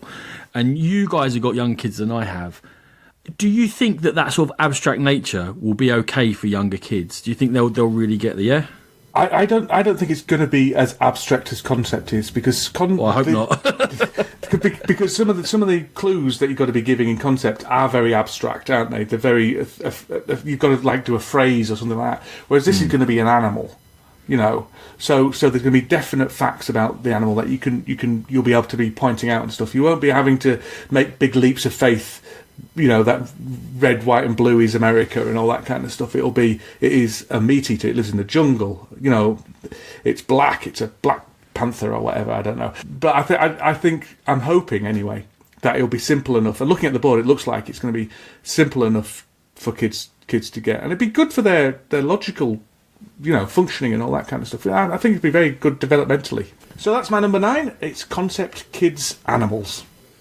Okay, I'm coming from that left of field again, and my number 9 is Marble. Sean, top 10 anticipated, not esoteric. Marble Bobsleigh from Gemblow, designed by Justin Ohl. Basically, in this one, it's representing a bobsleigh, and the players are going to roll marbles. There you go, marble bobsleigh. On a play area, basically there's lots of grooves. There are targets at the centre of this maze of grooves, and each player has a set of their own marbles behind flags. So when a certain marble is rolled by a player, everyone can try to intercept this marble to have theirs touching it when it gets to the centre. And it's all about pulling out the right flag at the right time to try and just usurp each other. This one, it could be absolute nonsense, or it just could be loads of fun. Dan's leaning on the nonsense side. No. This caught my eye as well. It captured my imagination. I really want to try it. I'm not going to invest any money on this pre-Essen, definitely. It could be nonsense, but I think it stands out from the crowd. So I'm quite keen to give this one a go. Depending on how the mechanics work, this has the potential to be great, but it also has the potential to be awful. Who knows? Yeah, who knows? Even after playing, we might not be able to make that judgment. Exactly. You're going to have to get your hands on it and roll the marble around. I mean, as it stands, it looks like the insert you get packing a TV or something like that, doesn't it? But yeah, it looks interesting. The proof of the marble will be in the bobsleighing. The one reason I'm happy for you to mention it, Sean, is because I get to crowbar in the Marble Run YouTube channel into our podcast. Oh, God. Go and look at Marble Run on YouTube. It's marbles racing over a season down quite complicated courses, and they give the marbles names, and you start sort of thinking the marbles have personalities. That's what I do. It's amazing. It had like tens of thousands of subscribers about 2 years ago. Now it's got into the millions. It's really fantastic. I think the drone camera coverage really stepped it up a level. Anyway, that's Marble Run YouTube channel. Sean, your number 9 is who knows? Marble Bobsleigh. Yeah, thanks. Okay, my number 9 is Underwater Cities. It's Vladimir Sushi's new game, and he started up Delicious Games just to publish it, or someone has. It's for his games anyway. It's a 1 to 4 player game taking around 2 hours, very much a Euro, in which you're going to be playing cards to build up cities underwater. Around the cities, you're going to be putting buildings in that are going to help you with production and resources. You're going to have to build tunnels to connect them all together, and hopefully to coastal metropoli, which will help you out scoring points. There are cards you play from your hand which are green, red and yellow. When you play a card, you put your action token on a green, red or yellow slot around the board, which have actions which you can do if you've matched the colour of your card to the colour where you've put your action token. But they work slightly differently in that the green cards are really powerful, but the actions that go with them in the green slots are not that great. The reds are kind of middling, and yellow's the opposite in that the actions are very powerful, but the yellow cards are not that great. And you're making decisions as to which of those you want to do. It plays over 3 eras with the cards escalating through. At the end of each era, you have to feed your population. You start off with symmetrical boards. When you get to know it, a little bit like Castle Burgundy, I guess, but although it doesn't really look like that, is that there's B-sides to the board, so you can play with asymmetrical. Once you get to know it, there are contracts for in-game scoring. It's a hefty, traditional Euro that I've already said that's kind of what I go to Essen for. I buy them all. Then my friends try them and they decide which ones to keep. So that's why this one has caught my eye. Underwater Cities. This looks too complicated for me to even comment on. Until I've played it, I don't think I'll have an opinion of it. My friend Mike, he's Mike again, he's proofreading the rules. He helps with Mike the Pillock. He's proofreading the rules, and he says he feels it's going to be really good, and he's really quite excited for it. So that's enough for me to be interested in it. But I'll let him buy it, basically. Yeah, for me, it's Vladimir Sushi. I will always be interested in these games. It's definitely on my radar. Slight concern about the theming or whether it's just an abstract puzzle, but definitely going to have a look at this one. From the man who likes Aquasphere. Oh, what an Aquasphere! Twice in one show. You've fallen for it. I will say, now that he's publishing his own games, you have to be careful when an artist gets editorial control. Yeah, you do. You're right. Which is my cue for Dan to mention Stonemaier Games. Exactly. I've got enough hate for that recently, so maybe I won't. But I do think there is a problem with people who self-publish games in that they lack an editor. They lack somebody looking over the shoulder and saying, well, maybe that's a bit too much. Yeah, that's going to come up again. I mean, we said it about Founders of Gloomhaven. Last episode, that I think Isaac Childress needs an editor, but he's brilliant, but I think he needs an editor. Anyway, so we don't know, because this hasn't come out yet, so we'll see whether he does or not. But just that's probably the only thing that made it number 9 rather than way up there. Euro with simple actions, you're not trying to do a million things in your turn, you're just playing a card, taking an action, but it's got repercussions. Vladimir Sushi, I never really find a derivative, so I'm hoping there's something original in there. So I'm excited for Underwater Cities. Okay, so my number 8 is Isle of Skye Druids. This is an expansion. I'm not sure if I'm allowed expansions, but I'm having it. Damn it! It's by Andreas Pelikan. All right, okay. I'm going to play it standalone then. Andreas Pelikan and Alexander Pfister. It's from Lookout Games. It's 2 to 5 players and 60 to 75 minutes. But I think that's if you play it with the base game, obviously.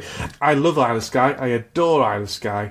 I really didn't like the Journeyman expansion. It felt like it put unnecessary faff and complication onto a very nice, pure, simple game.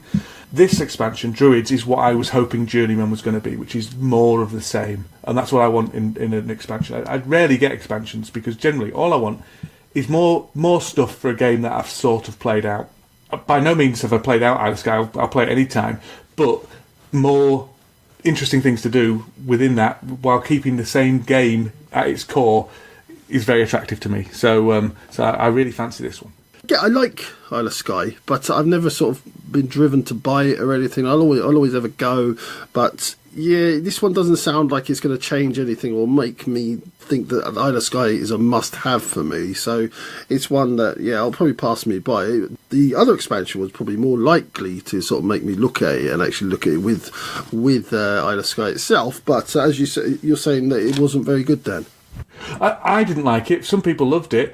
I didn't like it because I felt I've got enough heavy Euros, and what I want is a light auction game, which Isle of Skye was, medium light auction game, and it made Isle of Skye into a heavy Euro, which I didn't think was necessary. I think it had the worst of both worlds, really. But that's just me. That's just me. And this is just a more of the same expansion. So it won't change anyone's minds like Journeyman might have done, but it will please people who love the base game. What this conversation is teaching me is that I need to try Isle of Skye again with Journeyman. Well, you should do, because it really, really complicates the game. Good, because I didn't really like it. I felt like you could play well in quotation marks. I know that's whatever, and things like things go your way, especially early, and people get those early scoring before you can get near them. And I don't know, it wasn't my favourite. I didn't find the whole pricing things went very well. I was terrible at it, and that's probably why it's not your favourite, then, isn't it? Yeah, I wasn't good at it. And then there's a weird thing that I don't know. This is slightly therapeutic. I love Scotland. First of all, I love it. I've been up there many times. I've got friends up there. I love visiting Edinburgh, Glasgow, all around. What is it with Scottish themes in board games? Because whenever I go to Scotland, there's not just whiskey distilleries and sheep and kilts. There's other stuff. Like, can we have a board game about shipbuilding on the Clyde or about something that's not bloody whiskey and sheep? At least they get themes. That's all I'm saying, Ronan. There are some parts of the country who are solely neglected. None of the good parts, mate. I just said Chronicles of Crime. What's up with you? So that's my number 8, Isle of Skye Druids. Lovely. Okay, so my number 8 is Dice Hospital, coming from Alley Cat Games, designed by Stan Kordonski and Mike Nudd. So essentially you're building a hospital where the patients are represented by dice. You're going to get them to 6 to heal them, but don't let them get below a 1, otherwise they're going into the morgue. And you're going to earn points for healing. Did you just make people going into the morgue sound a bit chirpy? Yeah, why not? Just checking. And you're going to earn points for healing those patients. You're going to add departments and staff and equipment to your hospital, and the person who makes it the most efficient hospital is going to win. So why have I chosen this one? I absolutely love the theme. I remember an old computer game I had as a kid that was called Theme I knew you were Hospital. going to mention it. I knew it. And I loved it, and it was rubbish, but I loved it because I loved the theme. I love tableau building anyway. It's been well received so far in all the reviews that I've seen of it, and the production looks great. So Dice Hospital is definitely on my radar. I love the fact that you got control of building up your own options, and you control your own staff and your rooms to place them into. So you very much are making the decisions that will come back and haunt you later on. I love the aesthetic to it. I think it looks really good and clean. The iconography, that clearly, when you treat a yellow, you can treat another yellow and all the rest of it. I had slight concerns about replayability, but then they put the random events in, and depending on how those random events go, and so they're not too mental, that could add a whole load of replayability so that when you get good at the game, then you're dealing with more problems as they come up. I think it's really promising, and I also am excited about Dice Hospital, Sean. I think it looks really fun. I really like the idea of the dice pips kind of going down to show them getting iller and iller. I think that's a really good idea. You're wrong, Sean, in that Theme Hospital wasn't a rubbish game. In fact, I was only playing it last week. Oh, were you? Really? Oh, Dan, kindred spirit, mate. The Theme Hospital, the one where people's heads get massive and then they think they're Elvis and stuff like that. Got to build a deflator room in order to deflate them. I vaguely remember it. Yeah, slack tongue is the other. Yeah, there's lots of very good things. In There's a lot of slack tongue around this room today. So I'm with you, Sean. This looks really good. Cool. And if you get the deluxe version, you get little plastic ambulances to hold the dice. It's awesome. So that was You made it sound less good. that was Dice Hospital. Okay, my number 8 is Cusco. From Kiesling and Kramer, 2 to 4 players, 90 minutes long, coming from Super Meeple. It is a reprint with a change of name, a change of skin of Java, in which you're going to be using 6 action points on your turn, similar to Mexica and Tikal, of which this is part of the trilogy. And you can be playing tiles onto a board. You're trying to build these tiles up in layers to get your developers up onto higher levels of tiles, which will give you control of trying to build palaces to score your actual points. And that 3D aspect is very important in the game. It's like Tuluva a bit, but this game is actually good. And it's a lot meatier. And I played it years ago, more than 10 years ago, and I remember it frying my mind, but I was relatively new to the hobby, so I absolutely want to have and in fact I still got Java, but I haven't played it in a long time. I want to see how it goes now with the lovely bits, but I can just remember quality gameplay, and you're adding quality components in. It's a win-win situation for me with Cusco. I've played Tikal and I loved it. I probably would enjoy this one. I'd like to have a go at it first. As I say, I think it's probably might hurt my head a little bit. Almost guaranteed to. I remember Yeah. being really like, whoa, thinky. Yeah. So it's nice that it's getting a new edition. It's nice that they're setting it in the same kind of geographical area that the others have done. Although it's a shame it's not another mask on the cover, I would say. But yeah, this is a solid pick. Well done, Ronan. Well done. Thanks, Dan. Thanks. You complete me. I've never played any of the games in the series, and I certainly haven't played Tikal. But yeah, it's always been a game that's kind of been on the radar to a degree. I'm not sure it's my type of game. But Why certainly not Tikal? What did Tikal do to offend you? Well, this one you were talking about, I definitely haven't played that. I'm trying to stretch and think if I've played the others, but I definitely haven't played Tikal. And yeah, I'm willing to give it a go, Ronan, and hopefully you do pick it up and we can have a game. Yeah, I think Java was less talked about than Mexica, and certainly Tikal, that was the huge hit and the higher rated of the three. But I enjoyed it more than the other two, even though I like them both. So, super excited for Cusco. My number 8. So my number 7 is Australia, with a Z in it, by Martin Wallace, published by Stronghold Games. 1 to 4 players, 30 to 120 minutes. Now, this is sort of the narrative sequel to Studying Emerald, which is Martin Wallace's kind of Cthulhu-based Victorian game, although it doesn't share any of the mechanics. It's more of a resource management and kind of train game with time pressure, where you're colonising Australia, but then suddenly, oh no, there's some Cthulhu things in Australia. oh no. Now, I'm not 100% sold on the theme, to be honest. I think he's trolling us, Dan. I think the theme, he's put farming in there, railways and Cthulhu. I think he's just taking the mick. He could be. There's a very interesting conversation around whether it's kind of a metaphor for the Western kind of subjugation of the Aboriginal culture, which is probably not the time or place to go into. But I've read some interesting thoughts on that, because you're trying to get rid of Cthulhu.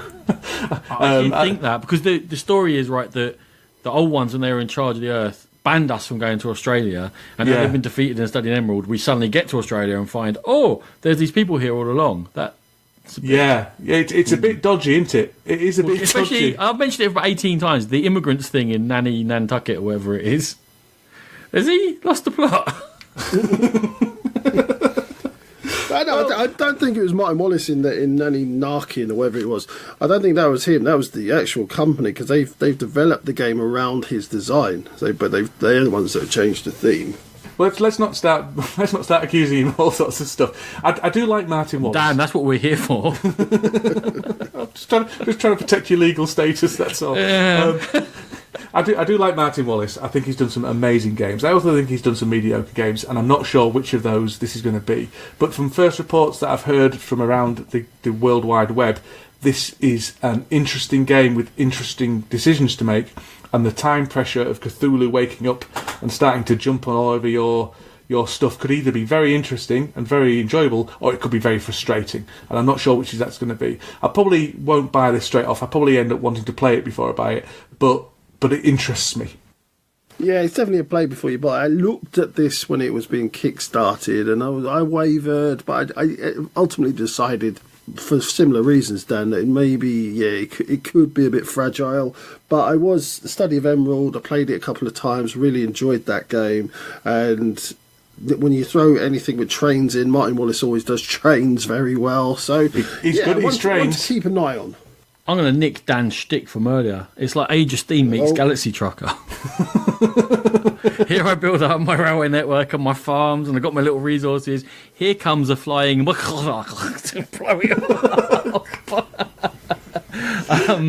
I'm intrigued. I do love the time mechanism. You've got a set amount of time to do everything. I know that it could be called action points, it could be called anything, but I like that mechanism in games. It gives me a feeling of purpose. Yeah. I hope the story element adds to the flavour, rather than just being sort of like a set of knickers for scoring more VP. You've collected 2 guns, there's a thing you kill, it scores you 4 VP. I want to add slightly more than that. But the thing with Martin Wallace is I always expect more, and that's why sometimes I think his games fall a little bit flatter, because you're always expect him to be amazing, and even when he's just good, sometimes then we knock him down a notch because we're like, well, you weren't as amazing as last time. So he sets high expectations for me. That's true. So that's my number 7, Australia. Okay, so my number 7 is Ceylon, and it comes from Ludonova, designed by Chris and Suzanne Zinsili. And in Ceylon, players are pioneers of the Ceylon tea industry. You are in the game building plantations, you're producing tea, you're selling tea, you're developing technology, and you're trying to meet demands and contracts. So in the game, you're going to play action cards to plant, harvest, You can contract a counsellor who, if you're in a certain area, they've got certain abilities, and you can advance your tech. It's all very, very dry Euro. Love it. It looks beautiful. I love the leaf score track around the edge of the board. As I said, very Euro, and I think there seems to be lots of paths to victory on this one. So definitely one for me to have a look at in Essen. I think that leaf score track is probably the biggest amount of innovation they've put into this game, mate. There are lots of tried and tested mechanisms going on. I'll give you that. I'm surprised it's on your list. It did not grab me. I read the rule book twice now. It seems to me like there's too little to do. There won't be enough variety between different players, and I definitely need convincing on Ceylon. Now, obviously, this is a snap judgment. I haven't played it. Happy to give it a go, but it's a long way from being near the top of my list. Yeah, I always go for, again, in my Essen lists that I get excited about, I always tend to go for one or two really, really dry Euros. Now, Rhodes was one that I went for a couple of years ago that we disagreed on that one. And that's mixed people. Some people I know love it, some people hate it, but this one no one loves that. Much, they do. I know lots of people who love it. This one, yeah, it looks really dry and it could be hit or miss, but these are all could be hit or miss, so... My contribution is I like the box cover. It looks like a box of tea, and I approve. But other than that, it just looks like a box standard Euro, doesn't it? Well, that's me told, isn't it? Just wait for this next one. Oh. And that was Ceylon, my number 7 choice. Okay, my number 7 is Shadows Amsterdam from Mathieu Aubert, Libelou, 2 to 8 players, around 20 minutes. This is Codenames meets Dixit. The board is a map of hexes, and they've all got artwork on them in Dixit sort of esoteric style. I'll use that word twice in one episode. There are 2 teams, and each team has got a clue giver on there. And the clue givers can see a map, and on the map, some of the hexes can be marked out as being clues for just their own team, clues which either team can collect. There are some police marked out on there, and goals which they need to guide their teams to. In real time, the clue givers are going to give their team 1 or 2 cards. And the number of cards they give them indicates how far their team has to move to get to the target hex that their clue giver is trying to get them to. And then the players are going to look at the artwork on the cards they've been given, look at the artwork on the possible hexes they can move to in 1 or 2 moves, and then eventually they're going to decide to make a move. When they move, we see what they've landed on. Now, they might land on a space that's nothing, and you just carry on and give them more cards. They might go land on a clue that's either exclusively for them or for both, and they can collect that. They might then land on the target when they've got enough clues, and then that's how they're going to win the game. However, they might land on a police space, and if you do that 3 times in the game, that's an automatic defeat, so you have to be very careful where you move to. You can't just guess. The game is played out in real time as a race between the players to collect clues, avoid the police, and get to where they need to be. Shadows Amsterdam. Firstly, real time. Oh, I'm surrounded. No. This is a recipe for falling out with everybody at the table, isn't it? It's going to be horrendous.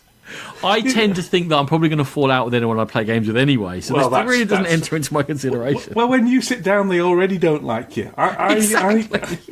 I've got a relationship to maintain. I've got a real thing with your mother-in-law. Man, I've got a real thing against anthropomorphic animals as well. And there's a woman fox on the cover, and that annoys me as well. Yeah, that's definitely down to you.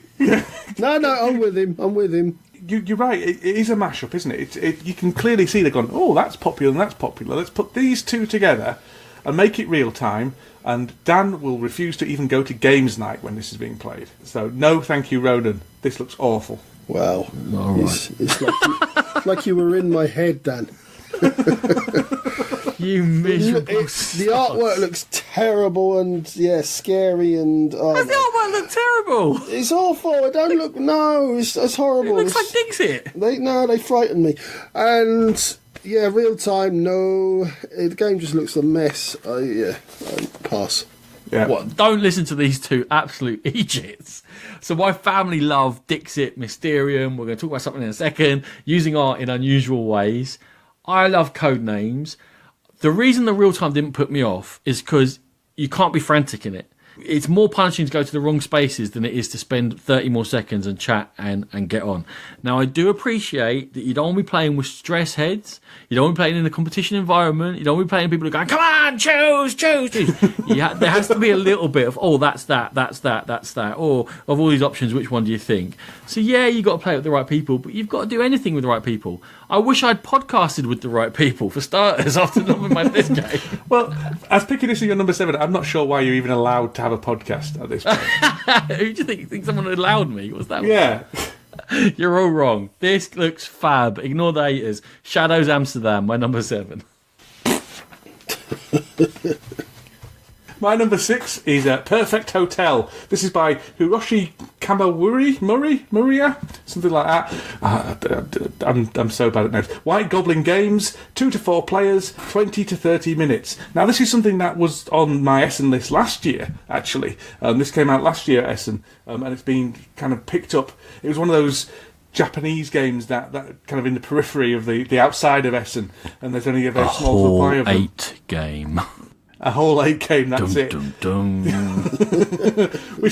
which you never know. There's going to be some gems there, but you don't get them. But this has been picked up by a mainstream publisher, so obviously it's good. That's all I'm saying. So you're going to try and create a perfect hotel. It's got a very 20s vibe. It's a very simple card game, a bit like that Bird one, and very much like the Bird one. It's because I like the art. I'm a big fan of Poirot and Jeeves and Wooster and all that kind of stuff, and I really like the 20s art deco type stylings to this game. I'm probably going to buy it this time because it's fate. That's all I'm saying. It's fate. It's kismet. It's kismet. It's set collection game where you're building up kind of floors of your hotel. Yeah, so I was looking at Board Game Geek, and I'm just bringing it up now. Part of the description for the game, Perfect Hotel is a card game in which bonuses exist for such thing as the tallest high riser and the most luxurious top floor, and so on. It looks like one of my son's books that he takes home to read from school for the box cover. I like things where you construct things and you build your own stuff. So yeah, maybe I'll see what you think once you've played it, Dan. Yeah, that's a very diplomatic way of putting it. Well done. I'm fixated on Dan as the Hercule Poirot of board gaming. Oh, I love it. I love the 20s. I love the 20s. But the has he got the 20s. tallest high riser? I can't comment on that. Just ask my mother-in-law. Oh, God. I really got to move on.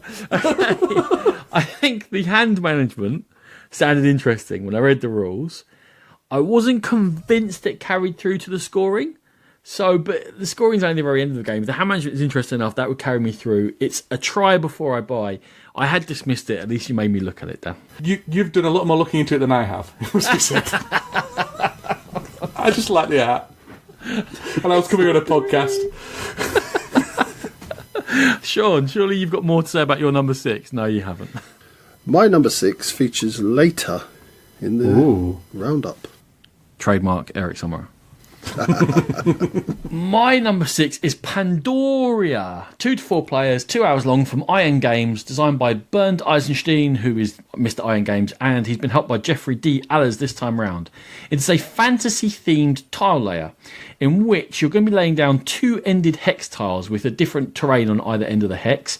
When you lay down a tile, which you have to do on your turn, you're either going to place a meeple on either of the ends of that tile, or you're going to take a meeple off the board. Once an area of terrain has been completely surrounded, so you can no longer expand it, then it's going to represent one of 3 resources in the game, and it's going to pay out. And all the tiles have got 1, 2, maybe 3s, I didn't see them, of the resources on each of the tiles. And what you do is you multiply the number of meeples of yours which surround the area which is completed by the number of icons for that resource in the area, and you're going to collect that many of them. You can only ever have a maximum of 10 of each of the 3 resources. If you're collecting more than that from this, then you're going to score 1 point for every 3 you would go over 10. The key to it is, though, all the meeples that are within that closed off area get removed from the board. So as much as it is about being in place race to score from areas getting completed. It is as much then about getting other players out of there by finishing off the areas which they are in. You can also use the resources for other things, like you can buy spells with crystals, you can buy buildings from wood, and those buildings will give you in-game powers which will individual from other people and let you use things more efficiently and what have you. And also you can upgrade them to monuments, and that'll be end-game VP, your buildings. So you've got uses for these resources, then it'll just screw on you points for everyone you get above 10. There are like edge tiles around the edge of the board which can extend areas indefinitely so they'll never score, or can protect your meeples because you can put that in an area which will never score because it's extended indefinitely. So it's all about protecting your own areas and screwing over other people by surrounding their meeples or whatever you can do to them. Pandoria, gentlemen. It sounds interesting, but I've really struggled to even make it through the board game geek blurb. The theme is so awful. 100%. It's, for generations the fertile highlands were shared by the peoples of the 5 realms. It's like, oh, good grief. It was a time of war. Exactly. But the way you're describing it now makes me quite interested in it. The box art is gorgeous as well, it must be said. It's lovely. But yeah, this is another one. I know this is why I need you guys to guide me through these things. This is another one that is just too complex for me to work out whether it's even good or not, and I need. You do have to lay a tile and then either place or remove a meeple, Dan. You're right. That just sounds... Yeah. Well, there's more to this. There's more to this than I can be bothered looking into. If you could not spoil my mocking you, please. So yeah, for me, the box art drew me into this one for sure. The box art is absolutely gorgeous, as Dan said. But once I started looking into it, the board looks bland. Everything in the box looks really bland. I think haven't we only seen prototypes, Sean? Maybe. Yeah. Okay. Well, the stuff I've seen is prototype. Whether they improve on that or change it, well, hopefully they do. Games. Yeah. Well, yeah. There's some character art which is likely to be final, isn't there? And that looks pretty grim. Yeah. It is their style. And then I'm not a big fan of the sort of tactical, like, Tyler, where you try to surround things and it gets really mean and there's so much, like, faff on the board. You love every variant of Carcassonne that's ever existed. Yeah, Carcassonne is streamlined and simple. This one looks really faffy. And you're trying to surround things. It looks really faffy and messy. That's why I think about this one. It looks messy. There's too much going on. There's too many tiles around. It's a bit mean, and yeah, I'm not on board with this one at all. I think you're crazed. I think you've look of it. Been bitten by a rabid bat. That's what I'm starting to think. Iron Games, the publisher, always make me look at their games. We made Carthago Merchants and Guilds our game of the episode a couple of episodes ago. Phalanx and the original Carthago, and even though I don't like Peloponnese, I can see at least there's a game there. The fact that it's tile laying, which I love. The fact you can build up your own individual powers. I have written here, Dan read my mind, feckin' theme. Come on, you got to do better than that theme. It's just terrible. But anyway, they should have got something better. Another thing that's annoying me is that we're here less than a month out from Essen and there's no rulebook available. Yeah. And the components aren't great. And we're talking about designers needing publishers and editors. Someone who runs a publisher, get hold of Bernd Eisenstein and employ him and get him to design games and make his games, because he's got so many good ideas. He comes up with original ways of doing things in Euro games, which is not easy, but he's not great at PR. He's not great at marketing his games. So that's my frustration with Iron Games. I will find them somewhere with a tiny booth, with a banner up. They'll be hard to find, and I'll buy Pandoria for sure. And I'll still be frustrated thinking, why aren't you? These games are good. They should be making a better market go of it. Then that was my number 6, Pandoria.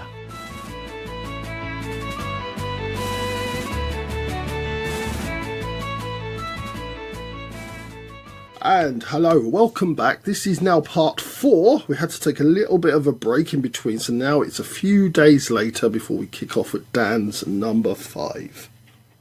Yes, and my number 5 is Orbis by Tim Armstrong, published by Space Cowboys, 2 to 4 players and 45 minutes long.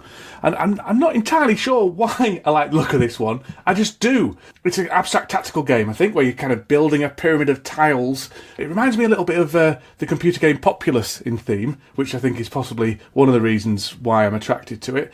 It looks nice and short. It looks relatively easy to teach. I've seen a few playthrough videos of it. There's all kind of a resource collection thing. You're collecting resources on tiles you've already placed in order to help you build further tiles up the pyramid, I think. It's Space Cowboys. I like Space Cowboys games. I think they do a good... I know a lot of people don't like Splendor and things, but I think they have a relatively good kind of weeding out system for their games. They have a relatively good development system.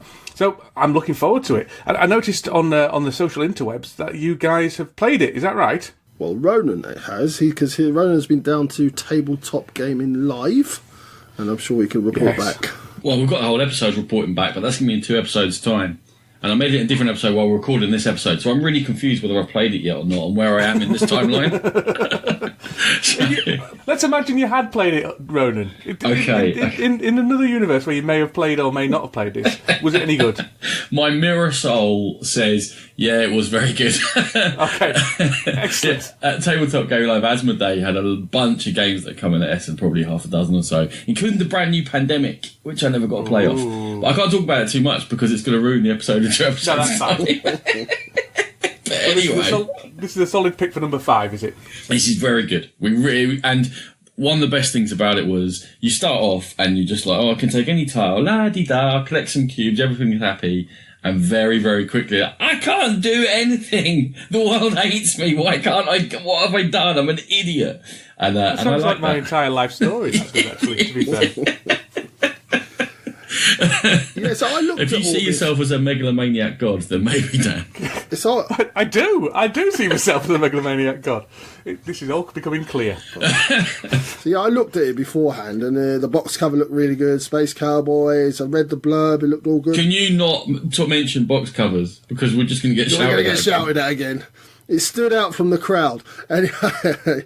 And yeah, I looked at the actual game pictures themselves, and it kind of put me off. Is it really abstract? Is there any theme in there at all?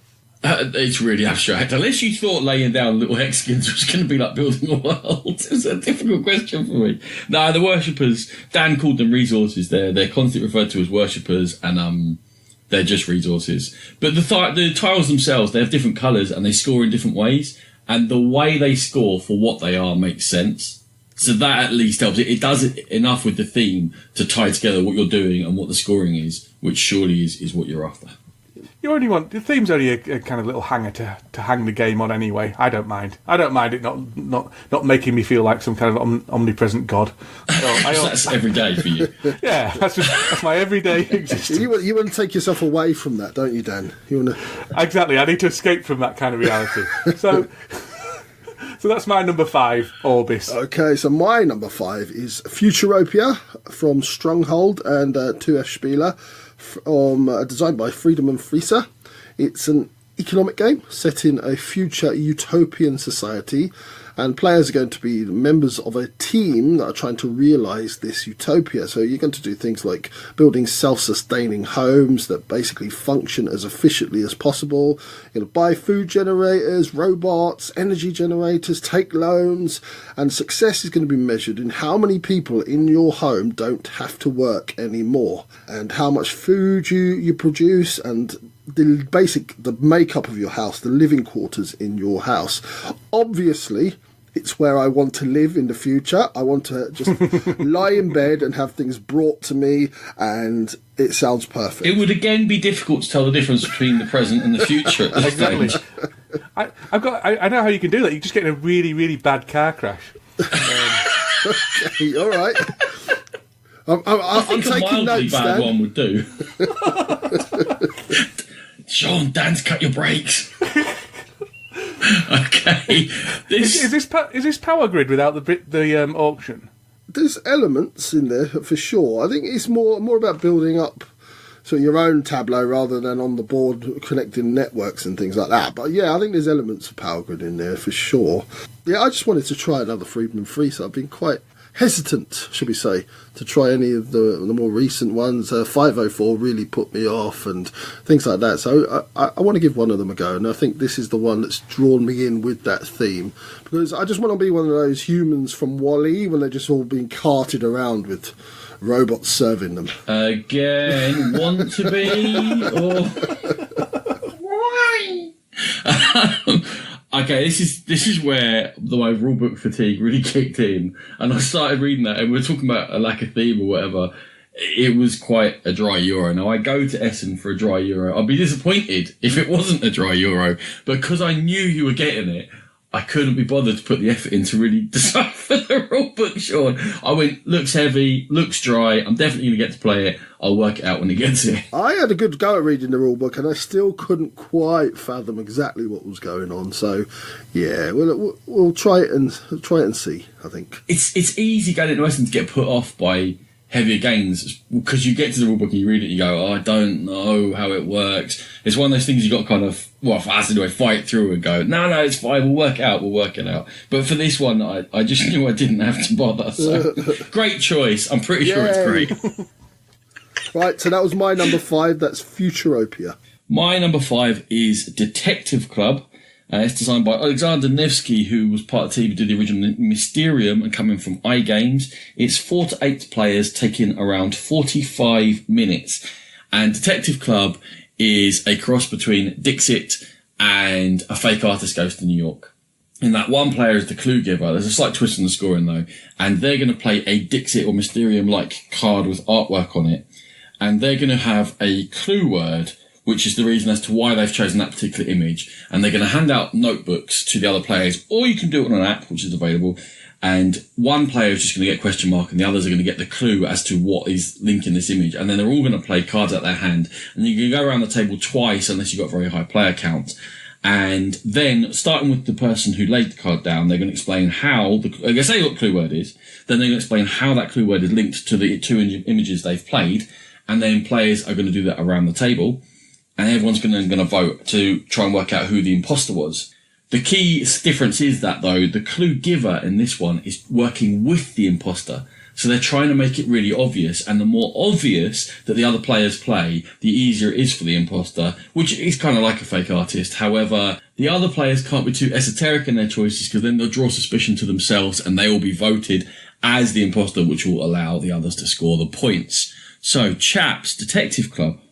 Oh, I've got a slight caveat here. Between choosing this and us recording this, a really nice prototype has turned up at our house, so I've played it, so I can give you my actual thoughts in a sec. It sounds very interesting. I don't generally like social deduction type games, but this one sounds like with the right group, and it could be very funny to play.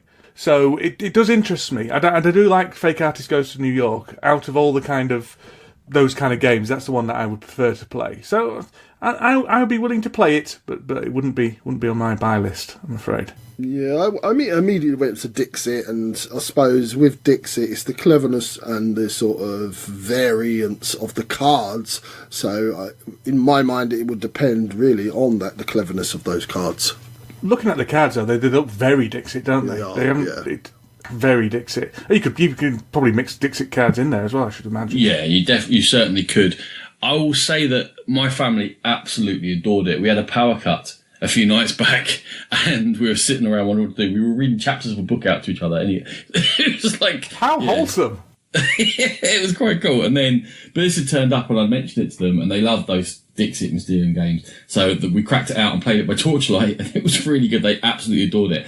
One thing I'll say is that it can't go as young as Dixit can, and even Mysterium, because you have to do that explanation and you have to be able to make up a story as to why are these 2 images related to a word I just heard. And I might have heard it 15 seconds ago. I might have heard it a couple of minutes ago if I'm further around the table. That's just by chance. Because the clue giver doesn't actually choose who doesn't know what the word is. It's completely random. So they have to have that ability to just think on their feet. So, younger kids are not going to be able to do it very convincingly. And also, everyone has to kind of play within the spirit of the game, as in, don't have your card ready to play immediately as soon as it gets to your go and go bang, bang, bang, bang. You have to at least take 3 or 4 seconds to look at what's been played and then play your own card. Because then it's really obvious who's got cards ready to play and who might be waiting for cards to get played, especially if you're near the first couple of cards to be played where you're, a card goes down, and it's your go. You're just going to throw something random out of your hand. So we had to kind of play within the spirit, but it wasn't that hard to do. And everyone had a really good time. Absolutely loved it. So looking forward to getting the actual production copy. But Detective Club was a big thumbs up. Okay, so my number 4 is Crackalackula by Inca and Marcus Brand. It's by Ravensburger, 2 to 4 players, and it's 15 minutes playtime, which is nice and short. This is another old chestnut here. It's a vampire cockroach game where you're honestly, how'd you pick this one out of the half a dozen of them there? Well, actually, it's one in a line of these cockroach, or Cracker-Lacken, I think is the German name for cockroach games, where there's hex bugs. It's a children's game, I should perhaps say. It's a hex bugs that's kind of skittering around a board, and you've got to I don't quite know how it's working, but you're chasing it around this vampire cockroach by switching on lights and things like that. But the most important thing is there's a catapult in this game, and for my mind, there's not enough catapulting garlic into centre of hexbug skittering board games out there at the moment. So this adds to the genre. I love Cracker-Lacken. All my kids love Cracker-Lacken. It's a game I can take to my board game nights, my adult board game nights, and it always goes down an absolute treat. Nice and short, a lot of silly fun. And this one looks like it's adding something new with the catapult, with the garlic. I think the garlic is lives or something. I don't know. But the catapult I'm focused on here, guys. I'm really quite enamoured. You should say catapult again. Yeah, I'm actually looking at said catapult, and it looks like you actually catapult the actual hexbug into the game. I thought you were catapulting garlic at it. You were turning the lights on, and then when it was in a lit room, you're trying to get garlic in there. Yeah, that's what I thought as well. I don't know. The picture on Board Game Geek shows the hexenbug in mid-air. Well, let's face it, someone's going to be catapulting a hexbug. It doesn't matter if it's in the rules or not, does it? But yeah, Dan, I'm right with you on this one. I have Bugs in the Kitchen, and the next one, I can't remember what that was called. And my son... Not like you reviewed it or anything, so you should be able to remember that. My son especially loves Bugs in the Kitchen, and so do we. It's quite a clever little game. And yeah, all over this one, and I shall be picking this one up in Essen. Oh, me and you, Sean, we like brothers. There we go. Okay.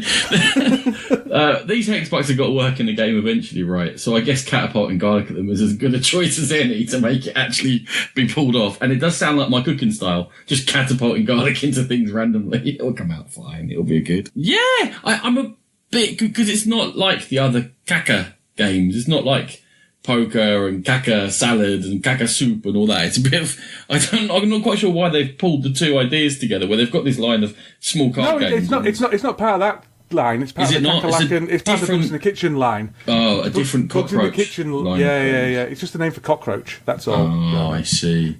You've been very culturally insensitive here. So actually, there are too many cockroach games out there, and it's confused my tiny mind. Well, every year there's like a theme, and people latch onto it. And there's 5 or 6 games that all sort of follow the same theme. Obviously, this is it this year. This is the in thing. Key cockroach. As all the cockroaches of the kitchens of Lisbon. Well. Okay. Sorry, anything else? Nothing. I have nothing. I'm empty. Okay. So that's my number 4, Cackalackula, which is a good name as well, isn't it? Cackalackula. You can't beat that. Good man. So Ronan almost led us into there. My number 4 is Key Flow, not Key Cockroach. And it's from R&D Games, designed by Richard Breese, Sebastian Bleasdale and Ian Vincent. And not too much about this. It's basically Key Flow, the card game. You're going to draft cards. You're going to send workers to work on yours and opponents' businesses to gather resources, develop your own village, upgrade your buildings, and earn gold. Why have I chosen it? I love Key Flow. I think this looks like a more portable version, and there's going to be some new ideas added. And yeah, what's not to like? Yes, I think the last Key game wasn't the hit that it could have been. I haven't played it, so I can't really talk of it, but the boys have, I think. But yeah, I'm all up for Key Flow. I don't know whether Keeper was any good or not, because there was no game in the rule book. You didn't get through the rule book. I'd have that little dig again, shall I? The 18th mention. I played it with someone else teaching me the rules, and it was all right. It just needed a really good edit, and you just sat there thinking, well, why did they make this decision? And the reason they made this decision is because that no one else looked at the game, as far as I can tell, and said, that makes no sense. I would have to concur with you, and the flappy squarey thing was just rubbish. Okay, for Key Flow, thing. Is that what we're the thing where you chose which fields went in, so that in theory you controlled some resources in the game, but It was just random. Just because you don't know the technical terms for things, Sean, don't need to abuse Paul Ronan, who's read up on flappy, foldy things and knows exactly what he's talking about. It was in the advanced rules section. I think that's what he was getting at. You're missing all the subtlety in our jokes, Sean. Oh, What's going on? Yeah. Key flow. Let's talk about key flow. Good. I think that this looks really good, but I really don't need it because I also love Keyflower and I own Keyflower. And one of the things I like most about Keyflower is the auctioning. And this is drafting, which is a great mechanic, but it's not as much fun as the auctioning is. So I don't need it. Yeah. It looks good. I'll probably play it. I prefer drafting as a mechanic in a game. Auctioning's fine. I don't mind it, but I prefer drafting. And I was thinking more as a portable version to take on holiday. It'd be easy to cart around, etc. But yeah, I can see where you're coming from.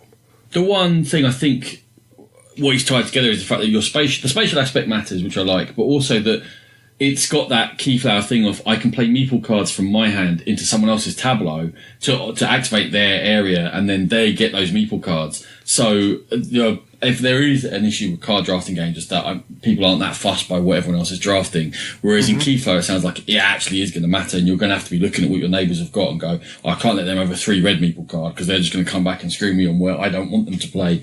So hopefully that will bring that into it and tie it together. I love Keyflow. No, I love Keyflower, and hopefully Keyflow distills that into a good drafting card game. I am very hopeful for Keyflow. I think it's a good choice, Sean. Oh, and then is my number 4, Keyflow. And my number 4 is Azul, the Stained Glass of Sintra, from Michael Kiesling, 2 to 4 players, 45 minutes long, from Next Move Games. So everyone's going to know what Azul is, where you draft the tiles and you've got to put them in a certain pattern in order to score points. We really don't know much about Stained Glass of Sintra other than it looks pretty. You're putting some stained glass tiles in. It looks to have exactly the same drafting mechanism as Azul, as in it's got a number of tiles out according to the number of players, and you're going to take a certain number of them and some go to the middle. You can only get that from photos because I haven't seen any rules yet. Mm-hmm. You're building variable patterns of colours in columns. That, again, that's all we can make out. It's got pretty colours, though, and it's Azul, so that's why I chose it, because I'm excited.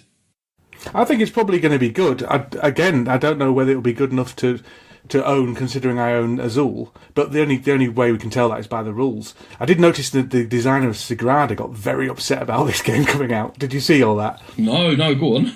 No, it was on Facebook, but I mean, it was public, so for people. But he, felt that it was a big betrayal. He felt it was very targeted at his game because obviously Azul is often mentioned in the same breath as Sagrada, and he felt that it was unfair to use exactly the same theme and basically try and sink his game, and he took it very much as a personal attack. So that was exciting. Was this Dave Stained, the founder of Stained Glass?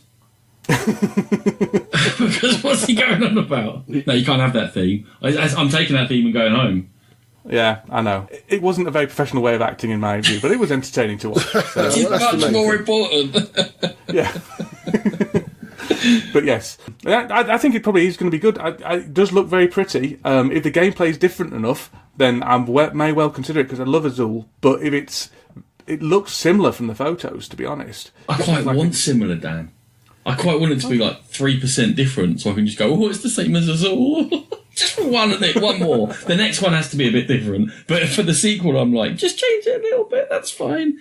The next one's Azul Cockroaches, and that's going to be great. They're going to miss the boat if they don't do it this year, though. Another cockroach game, that's so 2018. Come on, Next Move. Yeah, for me, I haven't really got a choice because Natalie will absolutely demand that I bring this back from Essen, and yeah, it'll be in the case whether it's any good or not. It does look pretty, though. The cover looks beautiful as well. Oh, no, not box covers, lads. Honestly, I need to put this in capitals. Where's this come from? Sean got in trouble for he got in trouble for saying that a box cover was not very nice. What was it, Sean? It was. I mentioned that if this particular box cover was in a sea of other box covers, it wouldn't stand out, and it was a small publisher, and I felt that they had to sort of almost make their box stand out for it to get more looks and more people picking it up, and I got told off saying that shouldn't be part of my review, which you don't review the box cover, you're reviewing the game, Dan. Review the game, yeah. It's a very serious issue. But to be fair, I hadn't really made myself clear. I kind of made it sound like I was linking it into my review, but I wasn't. Okay, fair enough. So it was Sean's fault. Anyway, my number 4 anticipated game for Essen was Azul, the Stained Glass of Sintra. My number 3 which has is a nice box cover, Sean. My number 3 is Showtime by Stefan Klob, Anna Oppelizer, by Pegasus Spiel, the publisher, 2 to 4 players, 20 to 40 minutes. And this is a card game where you're arranging cards out on a table. So you could even call it a tile laying game, I suppose, just with cards. And you're arranging the seating of a cinema to make the most optimum seating of a cinema. And the reason I've chosen this is because it's by the same author as Beastie Bar. I don't know if you guys have played Beastie Bar, but that's a game where you're arranging a queue to get into a nightclub. So he likes arranging people, this guy. And that is amazing. It's an amazing game where it's a take-thatty type game where you play this card and it affects all these people and all that kind of stuff. And this game looks like it's very, very similar. So you've got a kid who needs to go to the toilet all the time. So if you put it in the middle of the row, you're going to annoy all the other customers to either side of it because he's going to get Sounds up. like you, Dan. Walk. That is very much like me. Walk past. You've got noisy eaters, I think, and there's some people who only like action films and all kinds of stuff. So it's all kind of an optimization game, and you're fighting for your people to get the best experience out of the cinema.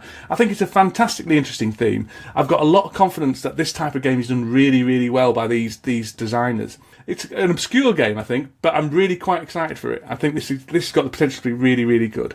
Yeah, this is one you definitely brought to my attention. It's a little bit too close to home, Dan, because I am that tall person that nobody wants to sit behind in the cinema. So, yeah, really interesting. You also stink, though. That's part of it.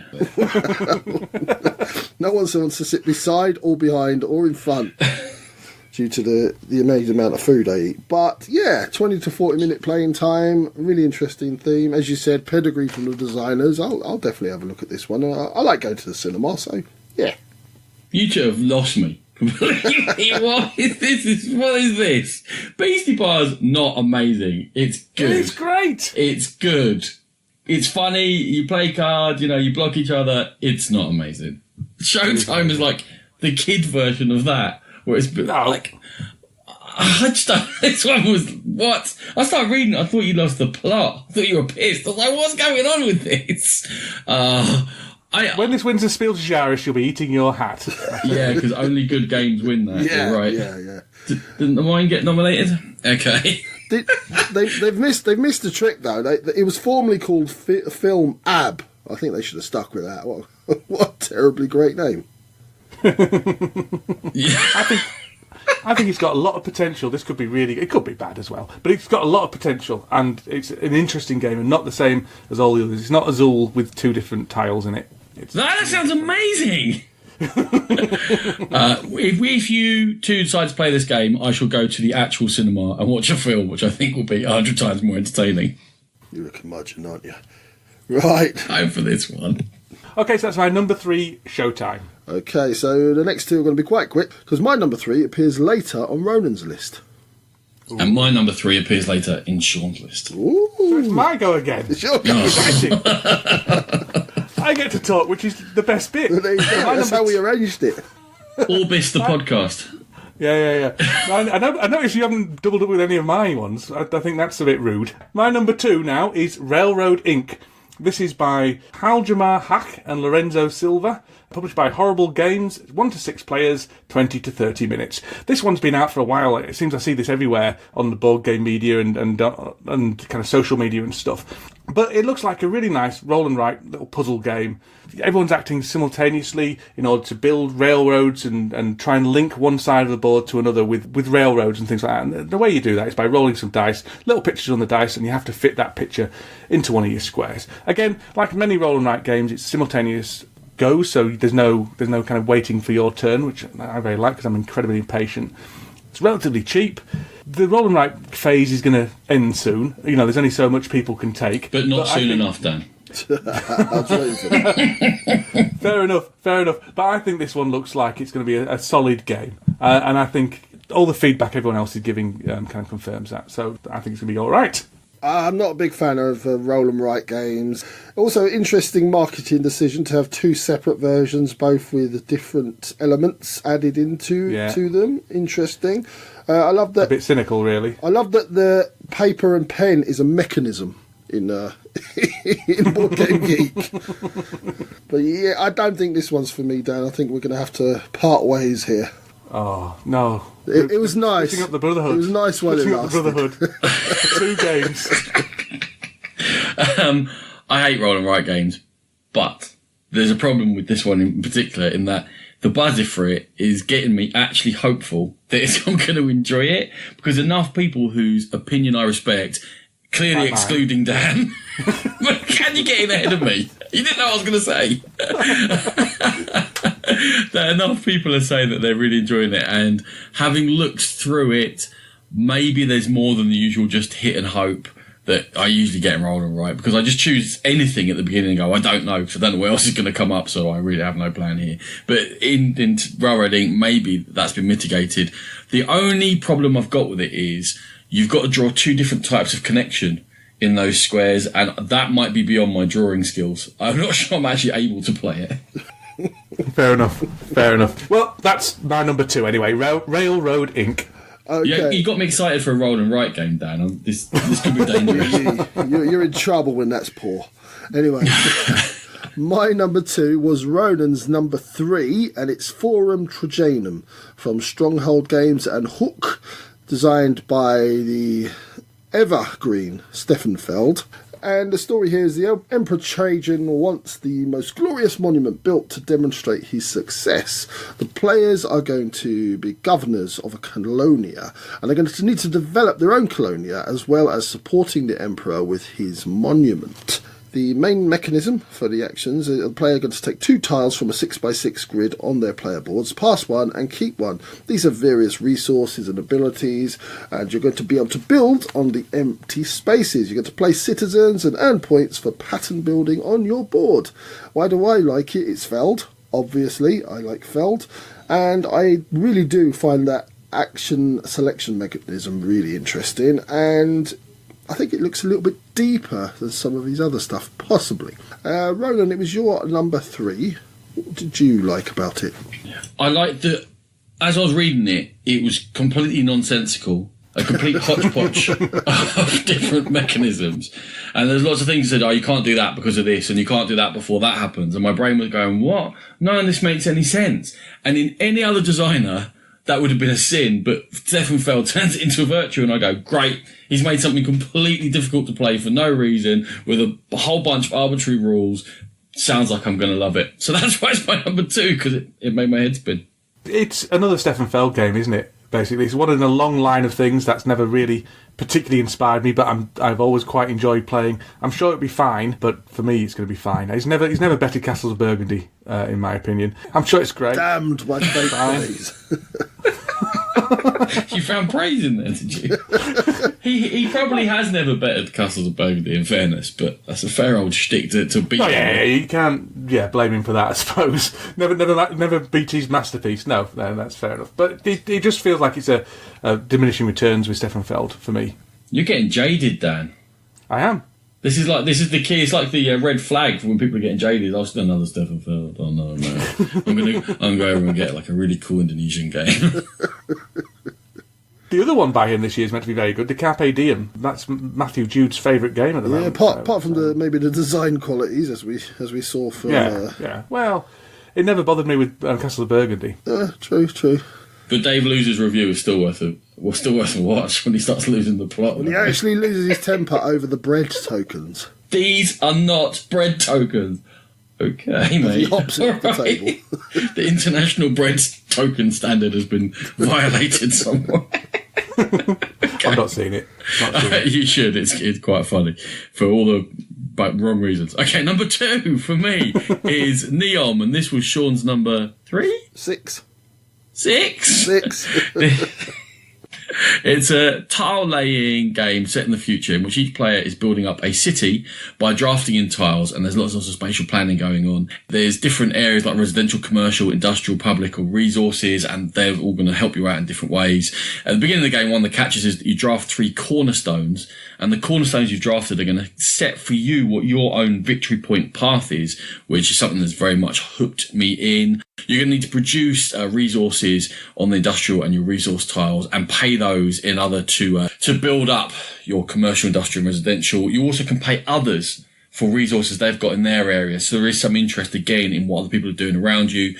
You optionally can face some certain issues like flood or fire or a crime spree, and like your commercial tiles are going to earn you money in order to buy more tiles. And really it's your residential public that's going to score you the points towards the end of having certain neighbourhoods and for having them not too close to pollution. And all the while there's a road network that you must connect up, so you can't just rotate these tiles whichever way you want. So you're going to have to plan ahead. Seems like a deeper drafting and tile laying games, because you get those 2 mechanisms quite often, but they're often linked to something that's a bit lighter on. The theme I like with the building up the city. I think the mechanisms suit the genre, as in that spatial planning and having to work out what goes where suits the city building. The only thing I could think of that was similar to it was Infinite City, which is a good game but not great. But I still have some affection for it just because I like the theme. So I've got higher hopes for. I didn't notice this when I was doing my passes of the Essen releases, and the reason is because now you may need to block your ears, everybody, but the cover is exceptionally bad. But obviously, because you forced me to research it for this podcast, I think this looks really good. I think it looks really good. I'm in, Ronan. You're not in, Ronan. Can we just clarify? It might be. There's a lot of you to be in. Okay, I will search myself for Dan after this. So it looks really good. I'm very, very interested in this one. I wonder if this is going to be a sleeper hit. It looks really interesting. It's from Lookout, so I presume it will get, lots of people will just throw their eyes over it because it's from Lookout. I think, but because it looks so different to their other games, they haven't gone for a Clemens Franz, a dude hugging 2 goats on the front that, that maybe it might go over it for that. But I'm buzzing. I think Sean actually drew my attention to it, by the way. Don't knock a dude hugging 2 goats. Are we going to talk about your other podcast now? Goat hugging by Sean.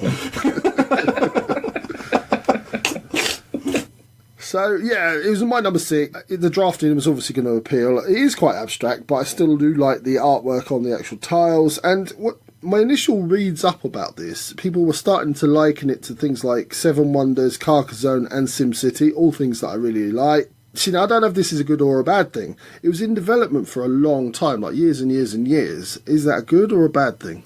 I don't know. So it could be. Yeah, it's one of those. They could have ironed out all the problems, or maybe there were a lot of problems. So who knows? But definitely one to check out. Marvellous. That's my number 2. It's Neom.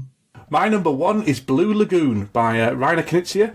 Blue Orange is the publisher. 2 to 4 players, 30 to 45 minutes. So this is a Rainer Knizia game, who's obviously a very famous game designer, which has some misses, but also some very, very, really good games as well. I'm getting more and more into Rainer Knizia over time. I don't know why. He's really kind of speaking to me at the moment. It's an abstract game where you're putting out villagers on a series of islands in order to score points. By all accounts, it's quite a vicious, mean game, although it doesn't appear that on the surface. Again, this is one that's been out for a while in America and things and getting a lot of relatively good buzz. Looks like it's very easy to teach, which means I'm very likely to play it. All these complex Euros type thing often sit on my shelf because I just can't face reading the rulebooks well enough in order to teach it. Looks like it's got good production values. Blue Orange are always good. Sort of reminds me of Kingdom Builder, which is a game I really like. And again, the viciousness really appeals to me. So I've got high hopes for this one. Well, we have actually played this one, Dan. We've okay. managed to secure a pre-production copy, or actually, I think it was full production, wasn't it? But it just hadn't been released yet. And full production, down in Thirsty Meeples when we met up, and I absolutely loved it. I tried to get into the list, but Ronan was being a misery and he refused. So I was delighted to see it on your list, Dan. Well, the thing we've got is that Dan's recording this with us. And he hasn't heard the episode that's been recorded but hasn't come out yet, in which we reviewed Blue Lagoon. So I'm still excited about it. Yeah, of course, but this is also the second of 3 episodes in a row in which we talk about Blue Lagoon. Good. It's a great We game. review it, Dan's brought it up, and then we played it at Tabletop Gaming Live with Ellie and Rachel, and then so we recorded their thoughts on it for the next episode that's going to come out. This is why I'm lost in the timeline, Sean. Anyway, it is a fantastic choice, Dan. Fantastic game. Really simple to play. Can be really nasty. And definitely a return to form, for me anyway, for Mr. Knizia. I think it's going to put the name back on the map, if it had ever disappeared.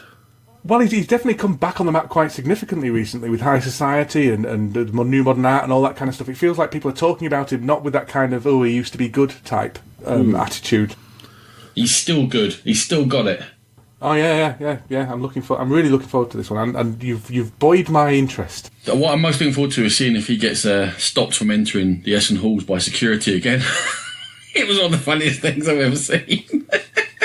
And, me and Eddie, I think, told the story somewhere on the podcast. We were waiting to get in as one, I don't know, like a bit early because we got a media pass or something. And Ronan walked up and the security guard stopped him. And he literally had this second of lack of control where he just looked down at himself and put his arms to the side like, I'm Ronan. It was only for about 1 second he went, what? And then he kind of went, okay. And he spoke to the geezer and he still didn't let him in. So me and Ellie are standing there next to Ronan and can't get into the Essen halls. That was pretty funny. When you slapped him on the back of the head, that was a bit harsh. Did you tweak his bow tie? No! God, you know what I mean? He's the doctor. What's wrong with you? I just giggled to myself. I've been on a flight with Ronan Knizia, coming home from Essen. That was my claim to fame. Did they let him on the plane? It would have been funny if they didn't, but yes. Or was he in the wheel arch? Okay. Hanging on. This is going somewhere else.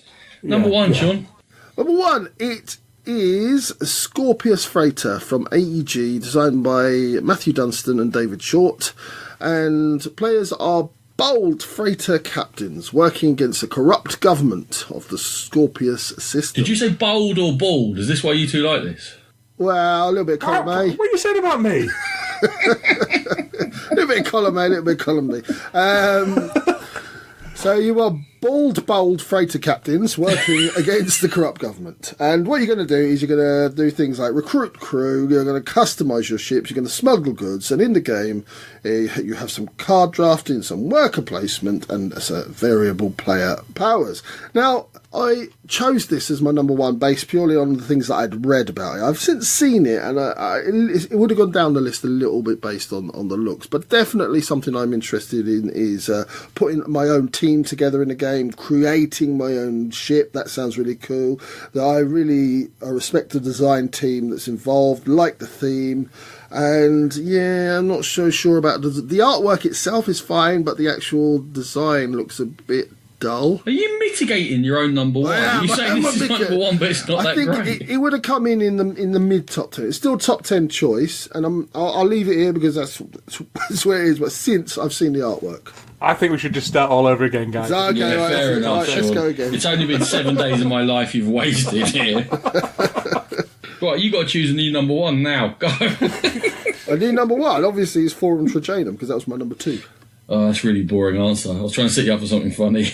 Right, anyway. Yes, I can only repeat what you say. The whole personalising what you're doing and recruiting your own crew and choosing what you do for yourself all sounds good. The slightest concerns about the layout, both in terms of components and also in the rule book, in that do things look clear enough as to what I'm trying to do?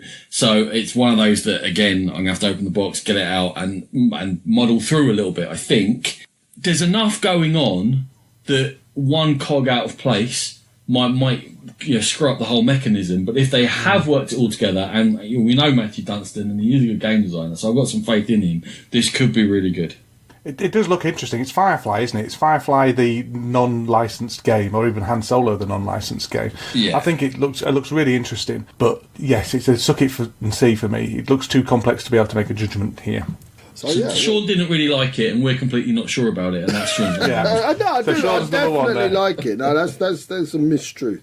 I still really like it. It's firmly in my top 10. I'm really excited about it. just turned off a little bit by the graphical design choices. You needed to sound more excited about it. That's let me down the garden path. Oh, mate, putting my own team together and building your own ship, I love that in games. So that's the bit I'm really excited about. If there's a game around that, and also you've got worker placement, love it. Card drafting, love it. Variable player powers, love it. So lots and lots of things there that I really like. I only had to abuse you for 5 minutes for you to actually sound like you liked your own game. Shut up or I'll abuse you. Right, my number one was Sean's number 3. and it's Newton, designed by Nestore Mangione and Simone Luciani, coming from Cranio Creations and also been picked up by Simon Limited.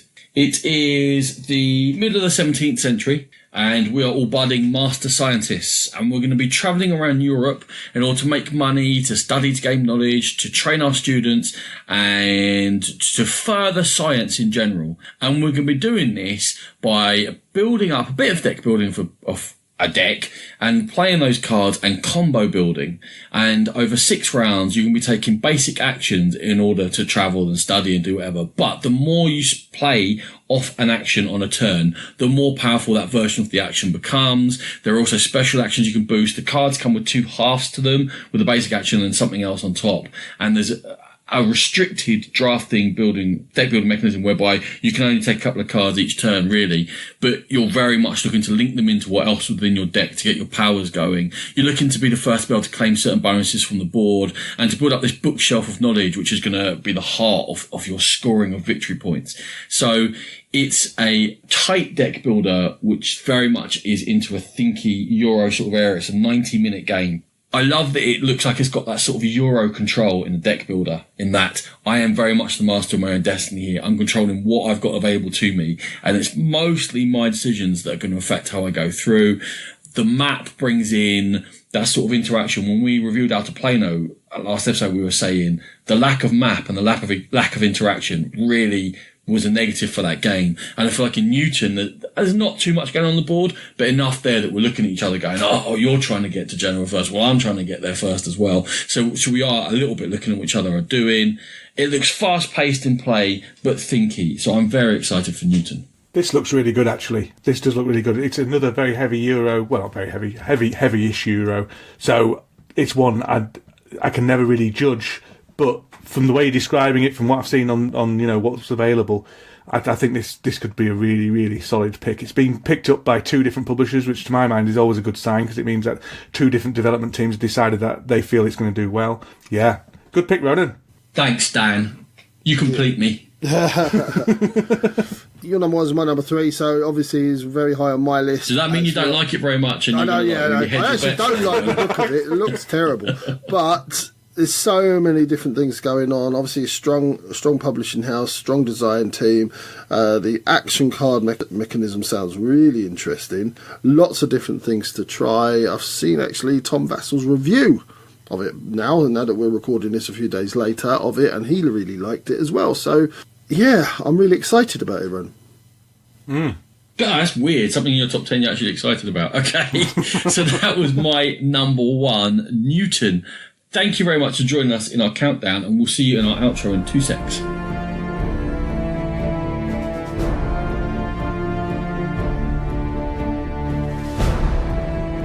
So, there we have it. Finally got through that big old list, and all that's left is to say thank you very much to Dan. Thank you for having me. You are more than welcome. And to Ronan. Ooh. Yes, thank you for having me as well, Sean, and thank you, Dan, for being a beautiful soul to be around. That's the second time this week I've been called a beautiful soul. I don't know if they're referring to fish or... only twice is what I've got to say. Only twice. It was a beautiful soul or bug-eyed flounder. Okay. It was really a flip of a coin on which one I was going for. Thank you, Dan, for being a bug-eyed flounder. No worries. Anytime. Well, I am very excited for Essen now, and Sean, our treasure hunts are going to kick in. We've got one more episode before they start, in which we talk about a few games we played at Tabletop Gaming Live, myself, Rachel and Eleanor, and then we've got a flood of treasure hunts coming. And I would love to really recommend people listen to those treasure hunts, because they are the best thing about Essen, in my view. Is pouring through those treasure hunts. It makes my year. Makes my year, you guys. I've said it many times, so I'm not blowing smoke up your ass. This fantastic job you do. It's on not those. much of a life you lead, is it? No pressure. No pressure there. Yeah, thank you, Sean. Yeah. Indeed. So, we will see you again with Ronan's views on Tabletop Live, and then for our Essen shows. And in the meantime, we are very proud members of the Dice Tower Network. Go there and to the Dice Tower itself for gaming goodness galore. If you wish to download the episodes, we're on Podbeans, iTunes, Stitcher and Spotify. We also have our YouTube channel. Go there for our pit stop videos and convention coverage. We're on social media. We have a Facebook page, a Twitter page and an Instagram page. And of course we have our Board Game Geek Guild. Pop along there if you wish to chat to us. The other way to contact us is indeed our email address, which is thegamepitpodcast@gmail.com. Thank you very much for listening. Music by E. Allen.